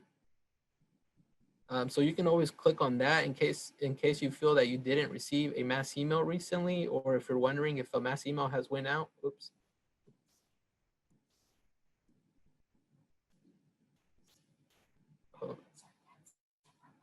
Oh, sorry. I'm getting clarification from Dana. She says that we actually have to put this in. So let me see here.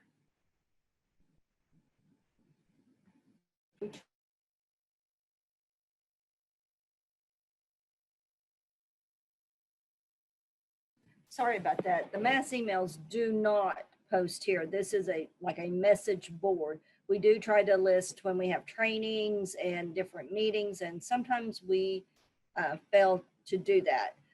But you can always look back at your emails. That's why I said email addresses are so important in there to make sure you guys are getting notified and make sure the correct people are listed in there. When we do a mass email, we select the superintendent, the authorized representative, and the food service director at a minimum. So if your name is not listed in one of those positions, you are not getting our mass emails. Oh, and keep in mind, this is 518 here, but that we're in test, so the most current information is not in this this website that I'm using.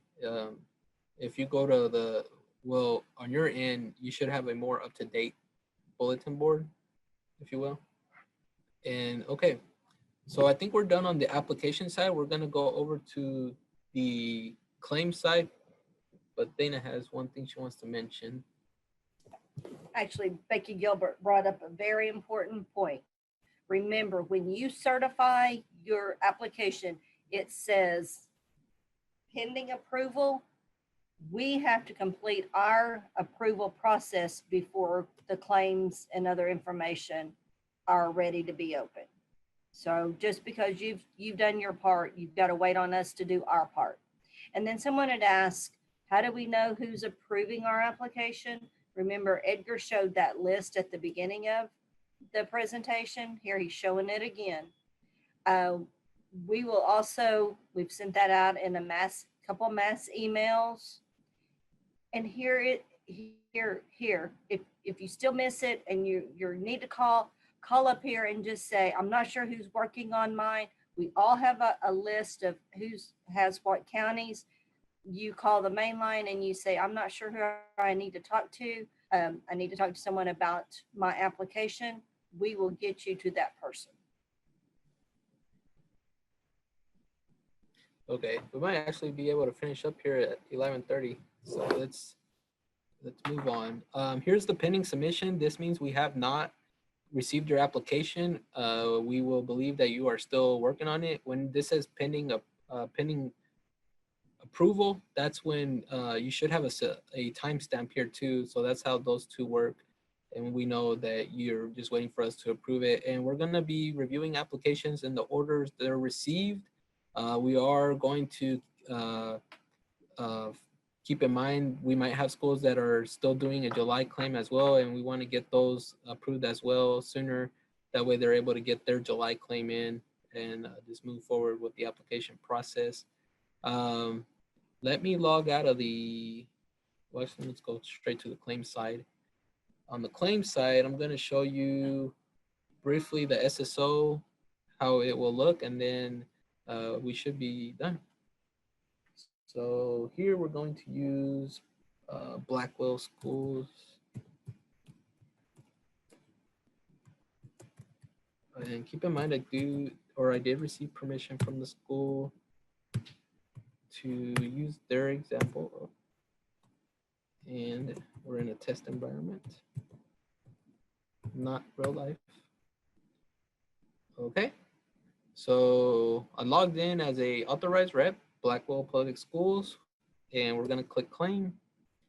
This is just a FYI, just saying the low income report is not approved yet. Same thing for the verification report. It's just a FYI, just letting you know it's not approved. So the November and October or December claims will probably be locked, just depending on how that will work when we get to that. So right now, the school only has access to the July claim because we're in July. Once August 1st comes, the school should have access to the August claim, and then so on for the other claims. So right now we're gonna click on July. Just a FYI, this claim block, revised claim processing status, this pertains only to National School Lunch Program. This tells me the school has already submitted their NSLP claim to us. If you see to be processed, that's what tells you it's been submitted officially to us to be paid. If it says not started or started, that just means what it says is you haven't done it or you have started it, but you haven't submitted it to us. So when you believe you have submitted the NSLP claim to us, go back on this page, and if it says to be processed, then you're done for that claim. If you don't see that, then look or try to certify it again and see if you get a message, or call us and we'll see what we can do to get you help there. So right now I'm gonna show you an example of how you submit the SSO claim. So the Blackwell Elementary is participating in SSO. So I'm gonna click the Blackwell Elementary, and it's loading here. The claim subtotal and the submit date, that also is NSLP, not SSO.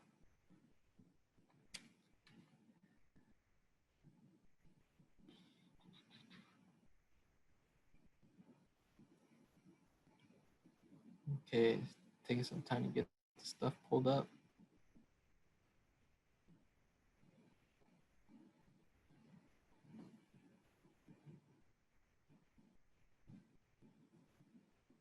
No, if you don't see what you like, unless their application is first, correct? Right.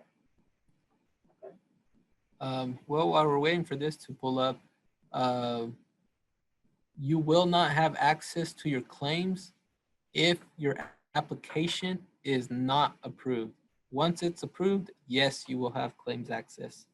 So we're gonna go to Blackwell Elementary, then we're clicking SSO, and here you go. Just simple as it was in last year. Days operated, this site operated 20 days. And if you notice, here's the change what we did. Breakfast is locked out. You cannot click on it. Supper is locked out and snacks is locked out. This is locked out because in your SSO site application, where you put your enrollment and you clicked on the checkbox, we checked severe need and we put, for example, 500 kids. And for lunch, we checked lunch and put 500 kids. So I was able to only claim in these two boxes. If I had put snacks and I was approved for snacks, then snacks will open up. But right now, this year, we're only on SSO, you can only claim, or a lot of schools will be basically claiming severe need breakfast and lunch. There's some schools that are regular breakfast, so just if you're regular breakfast, put those in the right boxes. And we'll do our best too when we're reviewing applications to make sure that if you have this site, it's severe need breakfast. If the other site's regular breakfast, we'll try to get that approved too, because that's how it should be. And whether you claim breakfast or severe need breakfast, yes, you will get the same reimbursement for either one. It's just that on our end, we need to be able to break it out to see how much regular breakfast you served and how many severe need breakfasts you did serve. Just for reporting reasons, these are not the rates. These are just test numbers that I was in the system. So just FYI. You will go ahead and save it, certify it. When you certify it, you should only have the reject and the print claim button, and then you should have a date here as well. And once it's paid, you'll have a warrant effective date. And we normally pay on Fridays, except the last week of the month. We generally don't pay out. Something to keep in mind is that we had to make updates to how the rates are paying out in FY22. We're still gonna, maybe the first week or two in August, there might be a slight delay, but I don't anticipate it yet. It looks like everything's going okay on the claim side for how we implemented these new rate changes. And let's see here. So for Blackwell schools, they serve regular breakfast or severe need breakfast and lunch. We're done here. And I also served snacks. So I want to go back to snacks. And as you can see, I went from SSO to NSLP right here. And so for elementary, my site claim pulled up.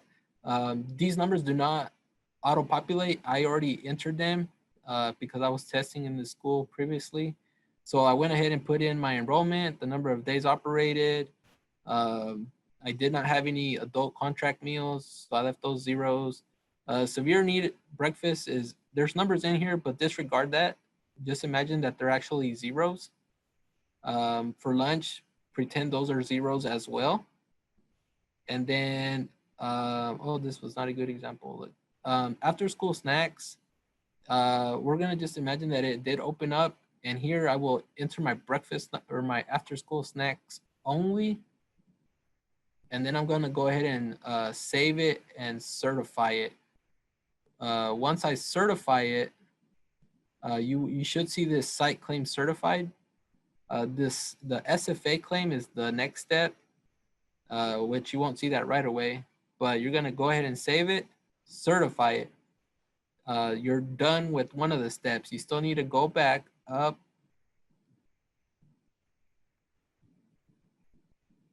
and you're gonna click View Claim Summary, because this is the second step.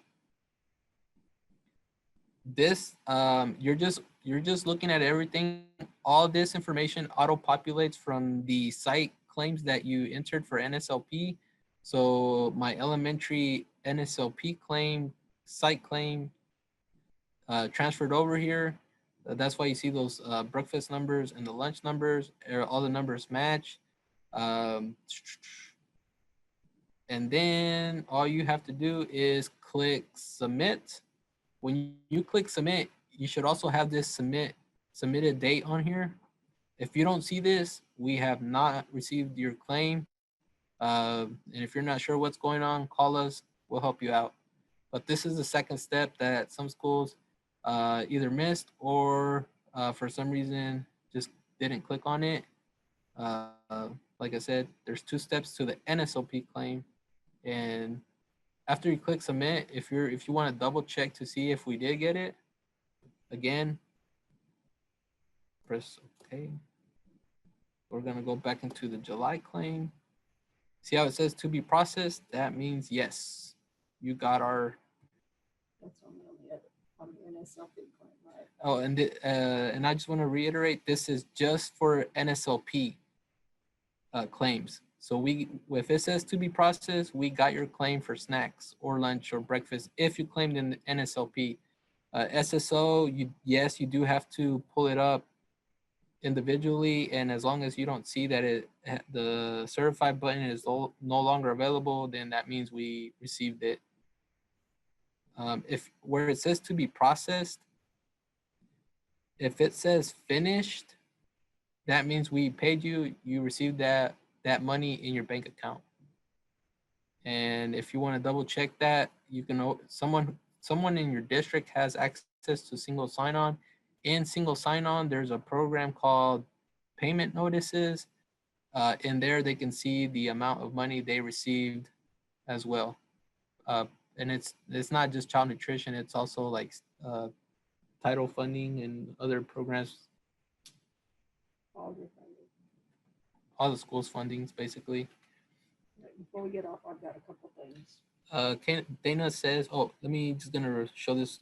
So again, up here to be processed, that's just NSLP claims. If you want to make sure your SSO claim is in, you can click SSO, and as long as you see that these are not available, like the certified button is not available, that means you already certified it, we have it. If you want to double check and be sure, feel free to just call us and we can confirm that for you as well. And then I'm gonna give the laptop over to Dana. She has a few things she wanted to mention here. Okay, a couple questions I think that we kind of skipped over. Someone asked about how to get some civil rights posters. Either email me or your consultant and we will get some civil rights posters in the mail. Remember, on civil rights posters, they only have to be posted in a visible place. You do not need one for every classroom. If you're planning to do some feeding in the classroom or in the halls, it just needs to be in a visible place. If you are feeding a Head Start, and normally you contract with that Head Start and they pay you the free rate plus the commodity rate, this year, if you're an open site, you could feed those and claim those under your Seamless Summer program. You just kind of like the daycare scenario, you need to make sure they're not claiming those meals also under the CACFP program. Another question was, well, how long do we have to complete our application in CARS? You cannot do a claim until your application is completed, certified by you and approved by our office. So if you want to get paid, you do it sooner than later. If you cannot open a July claim, it's because your application has not been approved. And remember, we cannot approve applications here, even in the office, until we have the Schedule B information. Plus, if you've decided to do after school snacks under the National School Lunch Program, you do not have to do the paid lunch equity tool. The paid lunch equity tool, the PLE, only has to be done if your school district decides to operate the National School Lunch Program and the School Breakfast Program this school year. And I know on earlier calls, we said you do not have to do the PLE, but if you're going to operate the NSLP/SBP, you have to do it. If you're going to operate Seamless Summer and get that higher reimbursement rate, which is what we are highly recommending that you work and get that higher reimbursement rate, you do not have to do the PLE. Yay for all of you that just love the PLE. Now, if you want to complete the PLE for your own information, just to kind of see where you're going, that's fine also. Edgar's put up for us again the list of people and what counties we're approving here in the office. We will make sure that is inserted in that bulletin board. And he just made it disappear just like that. That's awesome. Are there any other questions in the chat that we completely missed that you need to put back in there?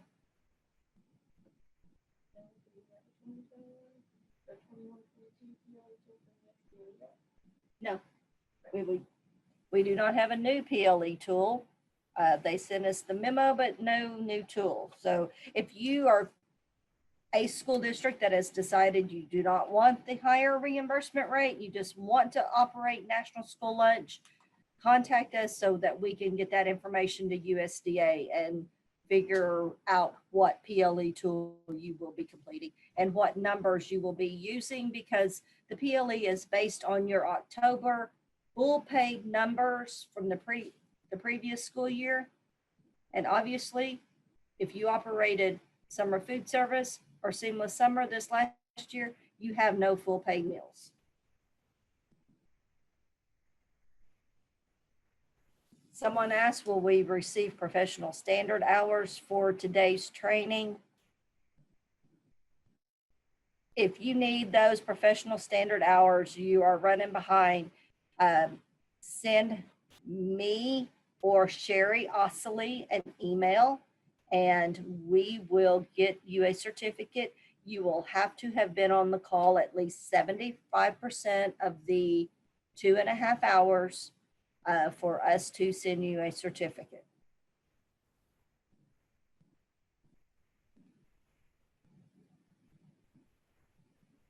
Okay. For SSO and CEP, don't worry about doing anything on the application. Nikki will take care of that. So this year, even if you're normally operating CEP or provision, we go in and get information from you. Nikki is going to take care of that. You do not add any information in your CEP or your provision on the checklist.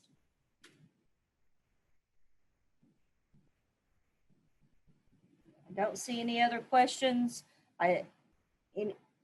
We have several staff that are here in the conference room with us. I'm going to ask them if they have any comments, questions, anything they want to add.